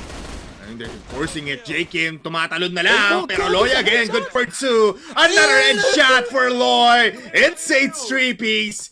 And Stallions manhandling, dismembering everybody mula dito sa Attras. Ayun nga, men, what analysis can we even say about that one? Lloyd just absolutely slaughtered everyone dito sa mapa. Kaya instead of an analysis, Polar, shoutout na lang natin yung coach ng Fervid. Shoutout kay Aris Alden na nanonood ngayon. Aris. Bossing, nice ka, tol. I know you are enjoying the show right now as much as you do love yung closer games mo, kagaya ng nakita natin from Fervid. But kinda seems like Team Stallions meron silang ibang pakay dito sa mapa ng Eagle Eye nga natin. No? And that's the problem with Attras, pare. The reason why kung bakit ang close ng CBF dito sa Stallions, dun sa game na yun, other than the fact that they had the different sniper, kita mo yung CBF, men. Galaw sila ng galaw sa mapa. They're trying new stuff every single round and they're trying to meet them at the gate, no, sa mga ibang sitwasyon dito. And, ayun nga, I'm just not feeling that energy galing dito sa Attras, pare. There is proactivity, but it usually leads to very bad roads kasi yun nga, once you kinda start the fight with Stallions, pare, you can't really stop it, no? Alam mo, Sneaks, if we talk about energy here, parang isang generator na isang planta dito ang buong Stallions. Meanwhile, patatas lang dito yung Attras, man. They're not really giving you that energy that can really outmaneuver any kind of player or in fact a team, no? And it's just concerning, Sneaks, na if they're doing so much, that means lahat na ng tricks in their bags ginagawa nila. I think it's that, Pero pare. nadidefeat lang yun sa single holds ni Revenge, ni Loy, ni Kano. That would be so devastating for any kind of team. And I feel like Attras has that very, very Dude. difficult time now. But, Piso literal, bunker. here it comes. Nakayuko lang, piso literal. Hagdan. Mag-mid ako. Hagdan Ay, pa. pas. Dalawa si Literal ba? bombing. Pasayo. Literal piso. Flashing ako, Toy. Oh my God. Nani, dire-diretso, STS, enters A. Pero Kano with 1 HP exactly, still alive, 1 bunker. They need a bomb here just to clear him off. Pero Revenge misses the shot. 1 more, peeks out. And he holds. He goes back. Better shot now for Revenge. The flash not on time para mas matulungan dito si CRG. K finds Kano. It's all up to Revenge. Masyadong bata yung kalaban mo and that's the second round para dito sa Attras. Crazy thing to say na second half pa lang. Yun nga, man. It's a good pair of shots galing dito kay K and dito kay Kid on that top side of the map, of course. And ayun nga, standard defense para dito sa Attras and anything but standard. Rotate mo yung long A push. Try to overwhelm everyone here in the start of the rounds. But STS, look at this coverage. JJ and Kano holding this down. Smokes is there, pero J-Kim finds JJ. Oh, this is very scary times. At dumapo pa nga sila dito sa crosshair ni RTA. Attras, GR side, is this the answer? It just might be! Kasi namatay na si Loy and Revenge cannot even use the smoke. It's the third round. Mabilisan lang mula sa Attras. It's kind of tragic na late na nila na-realize, Polar, na pwede nilang gawin to up against Team Stallions na you can kind of push one side of the map and kind of force them to fight, no, in some of these situations. And just like what I said, once you start the fight with Team Stallions, hindi yan titigil para game. What a shot on Revenge! In Attras, despite the scoreline sa first half, it seems like they intend on fighting back. And they're fighting back here. CRG down in the dumps. Loy! Where are you looking, K? Ah, hell na. No. Oh, no. STS now can stabilize things. Look at this push. Met by J-Kim. Headshot is there. Kano, late for the trade. Pero dire-diretso lang. Where are you looking? J-Kim, maraming tao dyan. Kano will fall down. So back to an infield tie sneaks. Pero Attras, now for a retake. STS has planted the bomb and with Loy down, mag-isa na lang si JJ. Kid coming in from high mid. This might just be the play for JJ. He needs to clear it out. And Wild Flash, he still gets a kill. Alam niya. Pre-fires the corner. RTA holding his ground. Kaso nga lang, takes it, never mind. JJ still gets the kill. Team Stallions. What the hell? And it seems like Team Stallions, they want to stamp in yung kanilang marka dito sa ating mapa ng Eagle Eye. Granted, Attras, you have had some very good victories sa mapa na to, but it seems like going methodical, going setup, going execute way is not working. J-Kim nagkagulo na nga. Oh, big flash. J-Kim will get one kid still alive sa may top A, pero not for long. KLB finds him, so 3v3. RTA! But K and RTA gets two. It's up to Revenge now to recover the bomb. At hindi sila ipa-defuse. Pero sabi ni CRG, I will clean everybody here from my retake. 4th round. Desperate times needs desperate measures mula sa ating mga players. I swear to God, if Stallions... Oh my God, I was just about to say, I swear to God, if Stallions call a timeout dito. Alright, anong papag-usapan? Yun nga, papatry ko na So, talk about. wait lang. Do your best, tanks impression nga. Polar. Disiplina.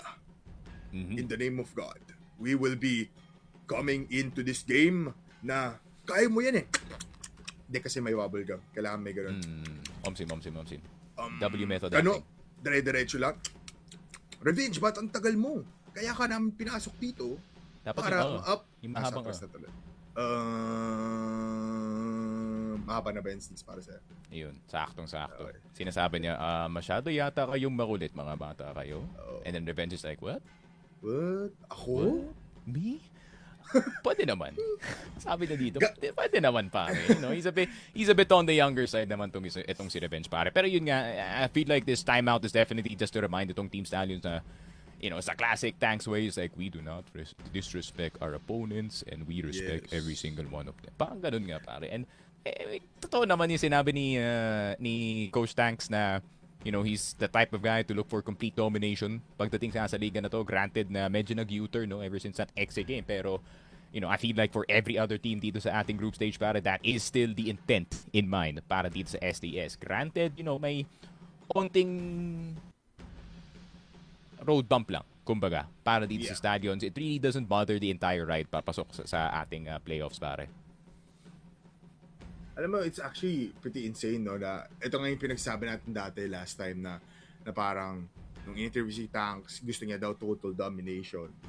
Pero there's layers to that even, no? Sabi rin ni Tanks na parang it's the mindset na binibigay niya sa mga players for the whole team, it's the preparation na even those kind of things, gusto nila sila yung number one sa ganun. And that discipline is all at an utmost high, no? Na pagiging priority ng i-dominate dito ng ating players for SDS, and I believe that's one hell of a strat line para dito sa buong Stallions, because what can you do with winning if you don't have the attitude to back up against it, no? I'm just pretty curious na if you're Revenge going into this Stallion squad na looking for discipline, trying to cement themselves as so-called not just aimers but also disciplined players, kailangan mo pa kaya mag-adjust to? Feeling ko parang That's the thing, man. I feel like, you know, a single good push would be of big benefit, no, para sa kanila dito, pare. Maybe, you know, flash pay, 4-man drop galing dito sa bridge would definitely work as long as you don't get murked by Kano the first time around dito, pare. But there's a lot of options para dito sa side ng Team Stallions, especially knowing na hindi pa nila nilalabas yung Stallions A side.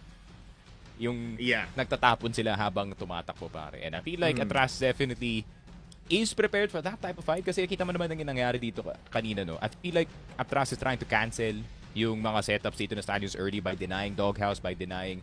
Siguro hindi na kailangan i-deny masyado yung LB, as it is a bit harder to set up yung mga nades galing sa position na yun. But as long as you have control of Doghouse, pare, walang choice dito yung Stallions kundi dumaan dito sa choke point ng mid or choke point papunta ka dito sa B side. So, ayun nga, I feel like the denial of routes definitely would be the way to go para dito sa side ng Attras. And if this game was a bit closer, no, and they had this revelation earlier, yun nga, man, this would have been a closer game.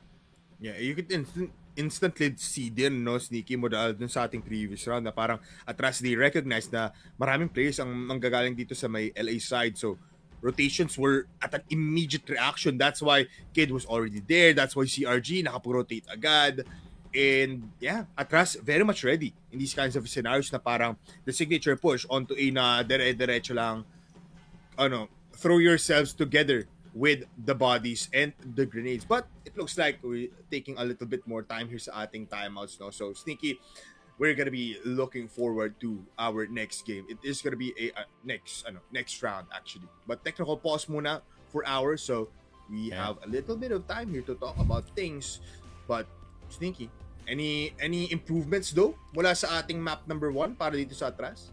Well, ayun nga, no. I feel like yung setups nila mas gumagana na dito sa Eagle Eye, considering there's a lot more angles to worry about dito sa mapa na to. You know, itong top A, itong house A, there's a lot more opportunities to kind of have those trap defenses, no? Kagaya ng pag nakatago ka dito sa ilalim ng bunker A, right next to that box, pare. And if you do have a player inside of bunker that can bait para sa'yo, that can definitely, you know, result in a play that can net you at least 2 or 3 kills, pare. So, ayun nga, there's a lot more options para dito sa Attras. They no longer have to fight tooth and nail just for an inch of map control kagaya ng ginagawa kayo ng Team Stallions. So, it's a bit more of a comfortable time para sa kanila, pare. Pero, yun nga, at the same time, you really cannot be not on your toes kung kayo yung Attras. Once again, Stallions, hindi pa nila nagagawa yung kanilang fast A-take where they are throwing their utility while they are running into bunker. So, di pa natin alam talaga kung na-pull out na pa ng Stallions yung entire playbook nila, pare. Yeah, I feel like hindi pa to yung total full styles. They're just playing head on. Playing again the natural styles way na play for aim lang, not really a lot of like setup plays. Kapag nakapasok sila, well, doon natin lang titignan kung anong ating post Tanks is probably gonna say like, yeah, they just played the game of CROSSFIRE really well. Sila They were the better team. And yeah, they were the better team. So in all honesty, no, you can't really blame for Tanks to be short on words sa nangyari sa series na to, pare, kasi These are short games. These are short games, just like what you said. And Team Stallions, these are short rounds as well, galing sa kanila, pare, with the exception of yun nga, no, some, you know, slower paced setups galing dito sa Attras, trying to catch them off guard with the 3 versus 3s dito sa mid round. Pero ayun nga, even then, mahirap pa rin yan, pare. Yeah, it's still tough, honestly, para dito sa ating sa Attras and sa Stallions. But again, this is Attras not really bringing out the entirety of the potential ng Stallions. It feels like ang talagang napipiga lang dito is Revenge because he's always getting a lot of like contact plays dito sa mga areas natin. He needs to get forced out a little bit. But yeah, we're having a little bit more time here.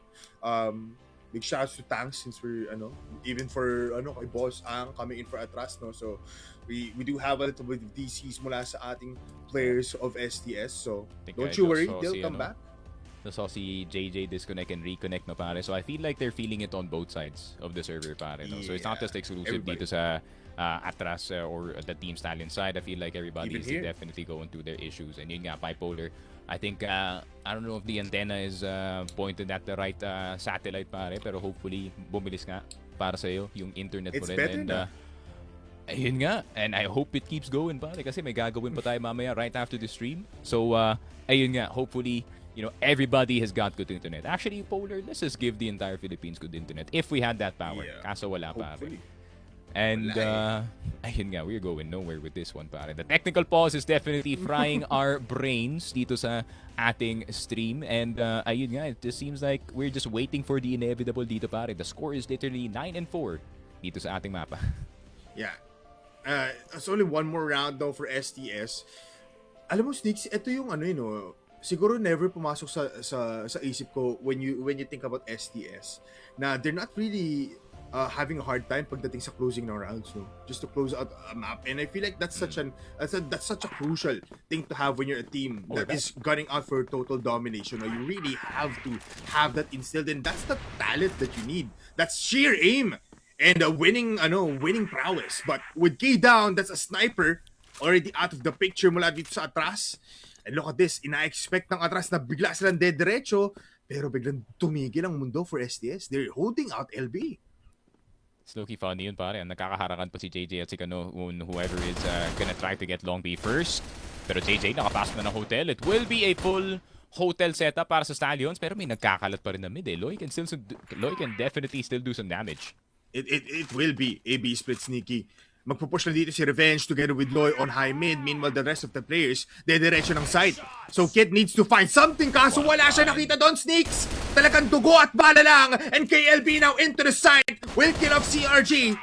RTA rotators denied. One more for Revenge. At sa lakas ng kabayo, pina-atras ang Attras. That's 10 points secured for STS.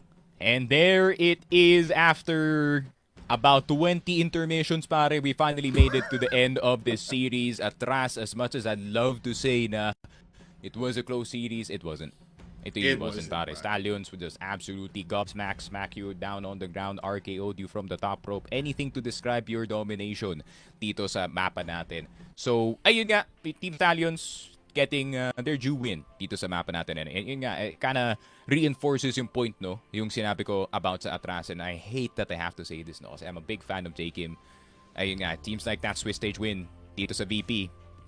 It's a FLUKE. It's a fluke. Yeah, it's a fluke. It was parang feeling ko nga, Sneaks, nasa experimentation phase pa din yung VP. That's why they lost. But a win is a win for them, yes. Pero this time, a loss is a loss. And you cannot take that out from the record dito ng Attras. A 0-2 loss mula dito sa Attras is gonna be hurting them pagdating dito sa ating mga standings. But 2-0 for Stallions, they cement themselves once again from being a team that just got defeated, now a dominating ulit. Up against Attras, they were very formidable. Pero Sneaks, big plays mula kay Revenge. Big plays din mula dito kay Loy, but Kano, man, you can definitely see when Kano is online and in the game na parang he feels it himself na he can just play willy-nilly, na parang even with the wildest of guns that he hasn't touched for a very long time, it's still working. I mean, what can you do? Attras, kayo yung tumanggap dito ng bala ng buong Stallions at dahil dyan, you have to sit pretty tight. I do agree with you, Sneaks. I was so happy for J-Kim, man. We thought na baka this is the new town, the new hometown para sa kanya. But it feels like it's almost becoming a burden, especially dito sa ating matchup na to, kasi he is carrying so much, man. Meanwhile, the rest of the players not really activating like before. So, yun na nga, that's it for us dito sa ating caster desk. It's time for our panel, pero syempre, napakilala ko sa inyo kung sino nga yan. It's Mochi and Salvatore. Grabe, pinakilala pa kahit na simulang kaninang tanghali, andito na tayo, no? Pero guys, no, grabe naman din talaga yun na mataan natin dito. And as much as we hate to say it that way, no, parang nadurog itong si Attras dito sa ating mapa ng Eagle Eye. And it's already quite of a testament of gano'ng kalaki yung skill gap natin so far. I mean, we should be a bit more forgiving for them naman din talaga, no? Considering na their appearance here is already an achievement on its own. But again, this can only do so much. There's a lot of realizations that they can take away galing dito, no, from Team Stallions.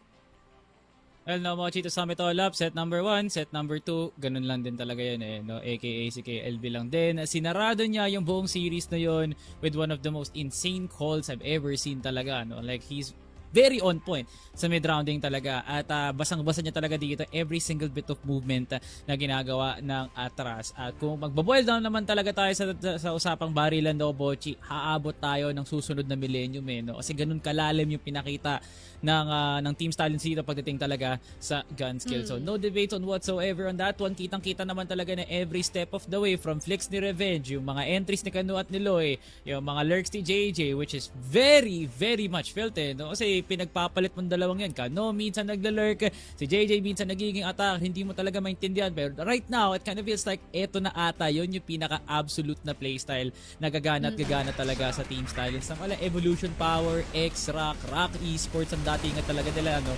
Na hindi mo may expect kailan na ba nila bibilisan. But their style of play, talagang gumagana yung ganito, Mochi. Look at the highlights, it just speaks volumes, no? Siguro hindi nga volumes eh, no? Buong kalawakan yung nakakakita. Paano nga ba maglaro ang Team Stallions? I don't know, man. Just by looking at them, how they're playing here in Eagle Eye, it can be compared na pamaaring ihalin tulad sa isang HIIT workout kasi sobrang tindi ng intensity at ng bilis na ginawa dito, no, ng Team Stallions. Pero ang malala din doon is umpisa pa lang, hindi na nila pinatagal. Kung gaano kabilis yung pacing nila nung umpisa, yun din hanggang sa dulo to the point na talagang na-overwhelm na ng malala ang Attras dito. And I would like to circle back din sa sinabi ni Boy Polar kanina, no? I feel like it's just a bit too much to handle, no? Not just for JKIM, but for the entire squad, no? Para dito for Attras. And as much as it looks sad, no? Na talagang ito yung nakita natin, puro STS na laman ng ating mga highlights. And pansaman-saglit, nandyan si Kids as well as if RTA and si JKIM. It's still quite a dominating 1 year at that here for STS.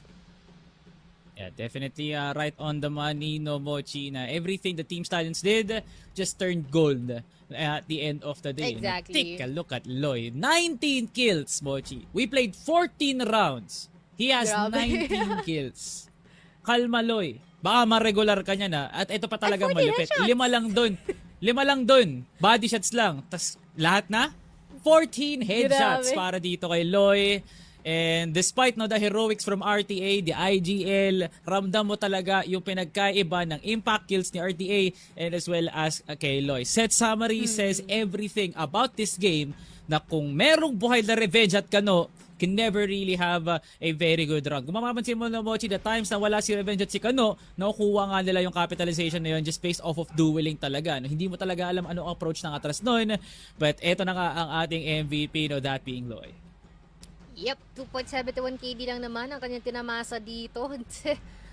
Grabe, 74% ang headshot per kill. At saktong-sakto pa sa rounds na nilaro nila at sobra-sobra pa sa rounds ang naging kill niya. Yun lang naman ang pinakita ni Loy dito, no, sa mapa ng Eagle Eye. And I don't know, unpopular opinion, I like how STS plays more dito sa Eagle Eye in comparison to Sub-Base, at least for my liking at sa kung ano yun nakikita ko.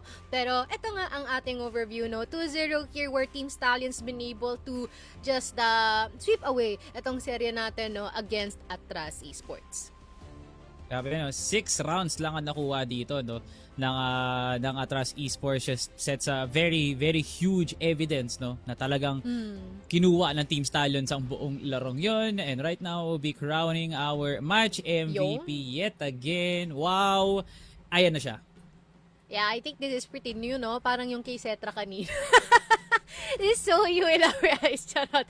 2.18 ang ating kili dito for Kano and as well as 95.8% ang kanyang rating, no? Kung usapan consistency lang naman from time and time again, kada laro present at present yan at bibihira na mabigay yung titulo nito sa ibang niyang mga kasama, pero when they do, talaga namang ang lakas din ng dating talaga. And just by basing din dito sa mga nakikita natin dito, no, kung saan nanggagaling si Kano, to the point na Attras, hindi man lang nila napapakawalan yung bala nila galing sa kanila mga barel. Nadugulat na lang sila, tanggal na yung mga ulo nila dito, no, from Kano. And I guess that's just how great the timing is at ganun din na starstruck siguro ng matindi itong si Attras sa pinaggagawa ni Kano sa kanila. Kahit din ako no, pag nakita ko talaga si Kano sa labi ng FFA ko, talagang manginginig din ako at bakit naandyan yan. Yung dapat ikaw yung nasa number 1, bigla niya na lang i-overtake. And yun siguro ang naramdaman ng Attras dito. And the mere fact na wala talaga silang ginawa para kay Kano, it was more on Revenge and Loy. It was just a very good day para talaga sa Team Stallions kasi napadali yung buhay nga nila, no. Less offense para kay Kano sa mata ng Attras just means good para sa STS. Yes, of course. And I think what's also better dito, no, is makakaninig tayo from their representative dito galing sa Team Stallions. It is no other than Coach Tanks himself. Welcome natin siya dito sa ating panel and interview. Des, hello Coach Tanks. Welcome muli dito, no, sa ating interview, Des. And it's nice nakikita na namin ngumingiti ngayon. Kamusta naman tayo so far? Good evening, Mochi. Good evening, Salvatore. Tsaka sa mga sa ibang members nyo ngayon na nag-analyze at nagka-cast. Tsaka sa buong prod ng TNC, good evening. Good evening, CFPH. Okay naman kami. Very great to know. Go, Salvatore. Bira mo na yung mga questions mo for Coach.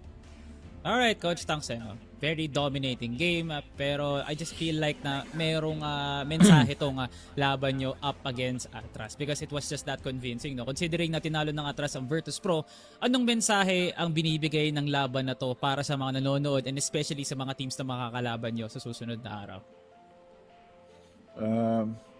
Wala naman kaming gustong iparating or gustong maging message.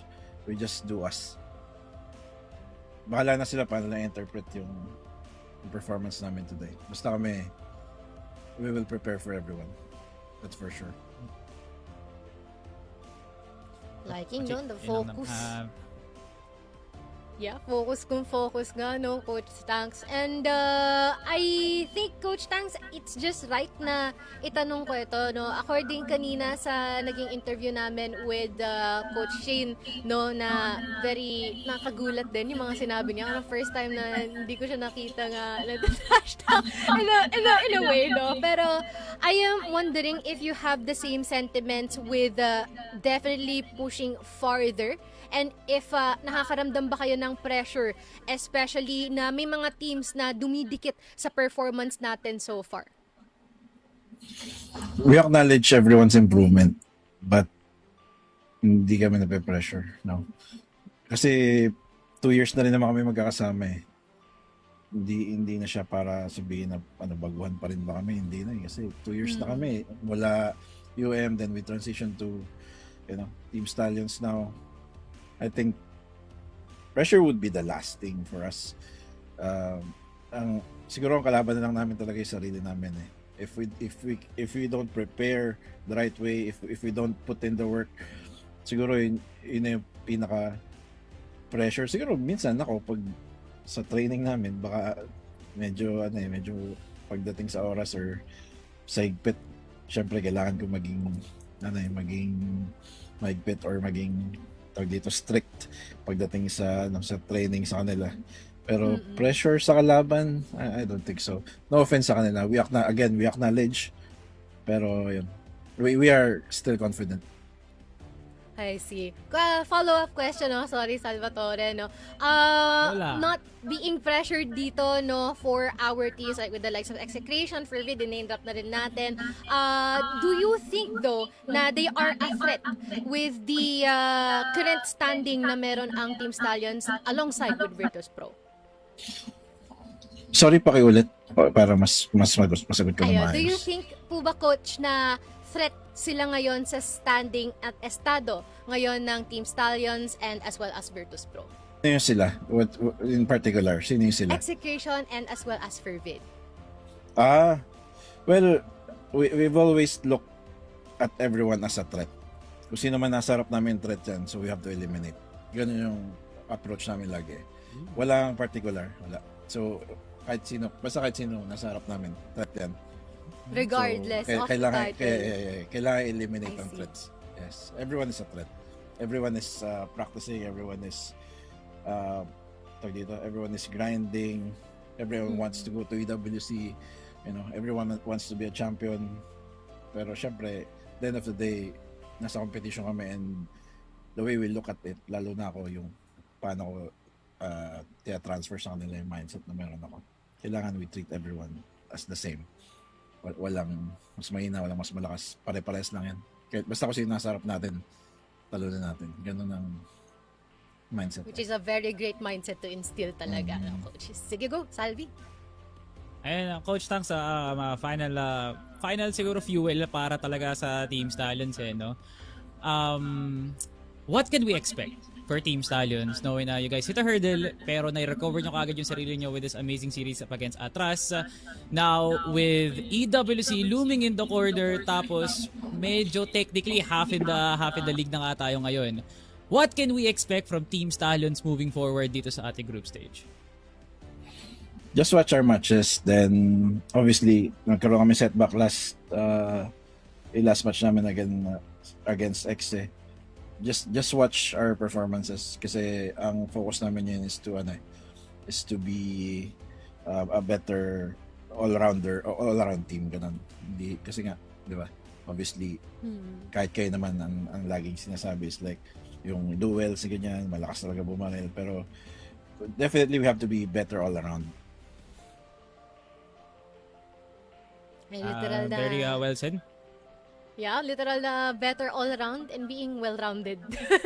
Ano yung paulit-ulit yung term, pero it still has quite different meaning. Ano, maraming salamat, Coach Tags, no? And congratulations again for this win. And I think the floor is yours. Pwede mo lang ibatiin lahat ng gusto mong i-shoutout dito. Number one, si Lord na lagi naka-guide sa amin. Team Stallions, thank you for always supporting us. Kay Boss Chris, kay Ma'am Lizelle, sa misis ko, sa nanay ko, sa lahat ng supporters namin. Tsaka syempre gusto ko matiin yung boys ko, yung 6 na players ko, tsaka si Dolph, si Norio, si Wang, si Bryle, everyone na nasa bootcamp. Everyone is a part of it, no? Especially malaking shoutout kay KL, kay KLP, dahil di ba, obviously naglaro ngayon sa Revenge, pero di ba, ano pa rin, whatever works for us, di ba sabi ko na sa inyo before, we are a family, so hindi yun big deal sa amin. Kaya yung mga kasi nakabasa rin ako ng mga comments ng mga supporters, wala, ano yan, dapat si KLP, dapat si Revenge, so naghahalo yung may contrast na pero whatever it is, sa mga tunay na nakasuporta, ha, maraming salamat sa inyo. Tsaka sa buong CFPH community na lagi nanonood ng ating malulupit na matches through TNC's production. Ayan. Yo. Thank you. Tsaka sa inyo, Mochi and Salvatore, thank you for having me here. Yun. Good evening sa lahat. Yun. At maraming salamat din po sa inyo, Coach Tags, no? And we Nabati can't ko ba wait mami ko? to... Bating ko pala mami ko? Yes Mami. po, nabati naman. Safe. Safe po tayo. At maraming salamat din po sa iyo, no, Coach Tangs. And we can't wait to see more of STS moving forward. Kasi patindi lang ng patindi yung nagiging development ng mga teams natin. Lalong-lalo na rin kayo. And again, thank you so much. And hopefully nagkaroon kayo ng magandang gabi for today. Thank you. Thank you, guys. Yes. Yun. Nagustuhan ko yung mga narinig ko doon, Salvatore. Very fruitful as per usual, no? And it's nice that we've been able to establish that na rin, no? You know what? Siguro sa dahil nga din sa bilis ng mga improvement, sa bilis ng development, sa bilis ng progreso natin dito, no? Talagang kailangan respetuhin lahat. Kaya naman, let's check out ang ating updated na standings for today because it seems like there's a lot that transpired. And heavy round differential siguro ang o-offer nito sa mga teams natin. Kasi biro mo, puro mga sweep yung mga nangyari dito. And right now, we are already seeing for Vid, Virtus Pro, and as well as Team Stallions na umakyat sa ating mga rango.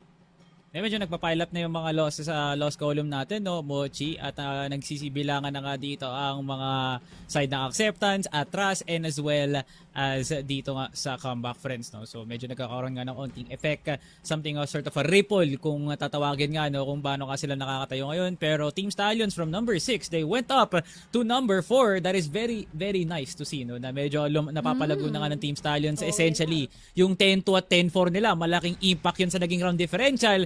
Kaya, ayan, tinan mo, Virtus Pro is now sitting at number 5. Siguro kung naging mas domina, siguro, no, yung pinakita ng Virtus Pro, well, considering na almost pareho lang din naman talaga yung naging outcome nito, nagkatalo na lang talaga doon sa set differential, no. So, yeah, very, very good signs here for both Team Stallions and Virtus Pro kung gusto nga nilang i-maintain yung number 1 and number 2 ideology.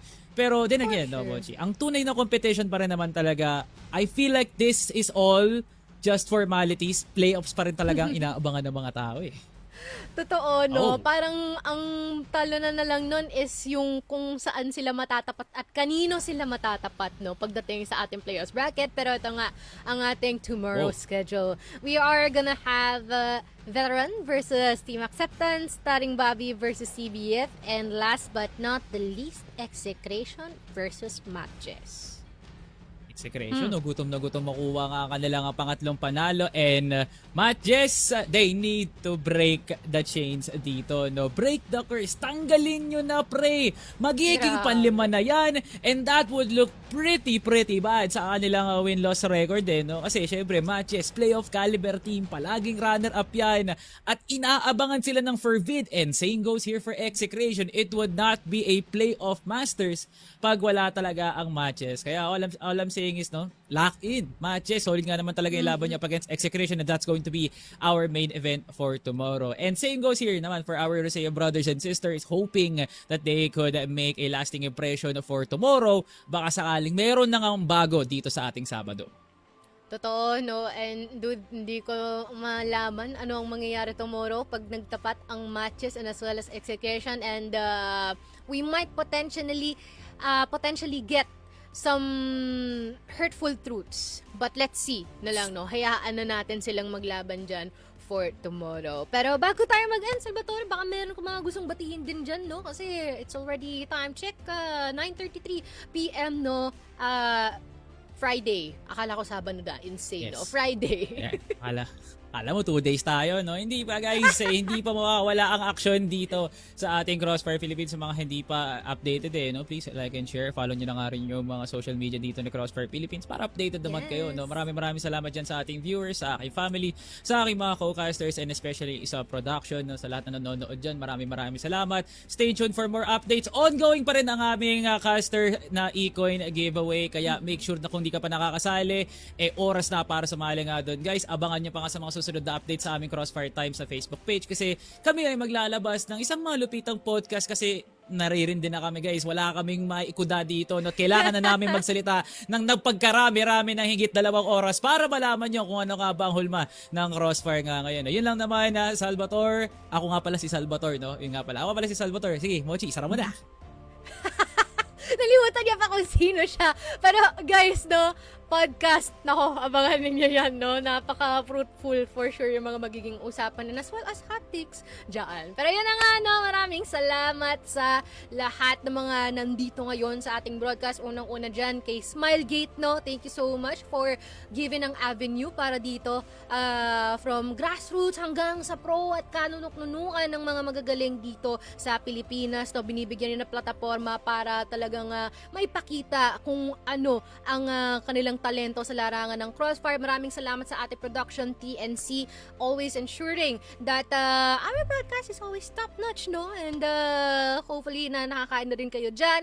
At maraming salamat sa ating mga teams na nagbubuhos ng dugo, pawis, effort, lahat-lahat na just in order to ensure that everyone is entertained and as well as nakaabang sa mga nangyayari dito. At maraming salamat sa aking mga co-casters, no?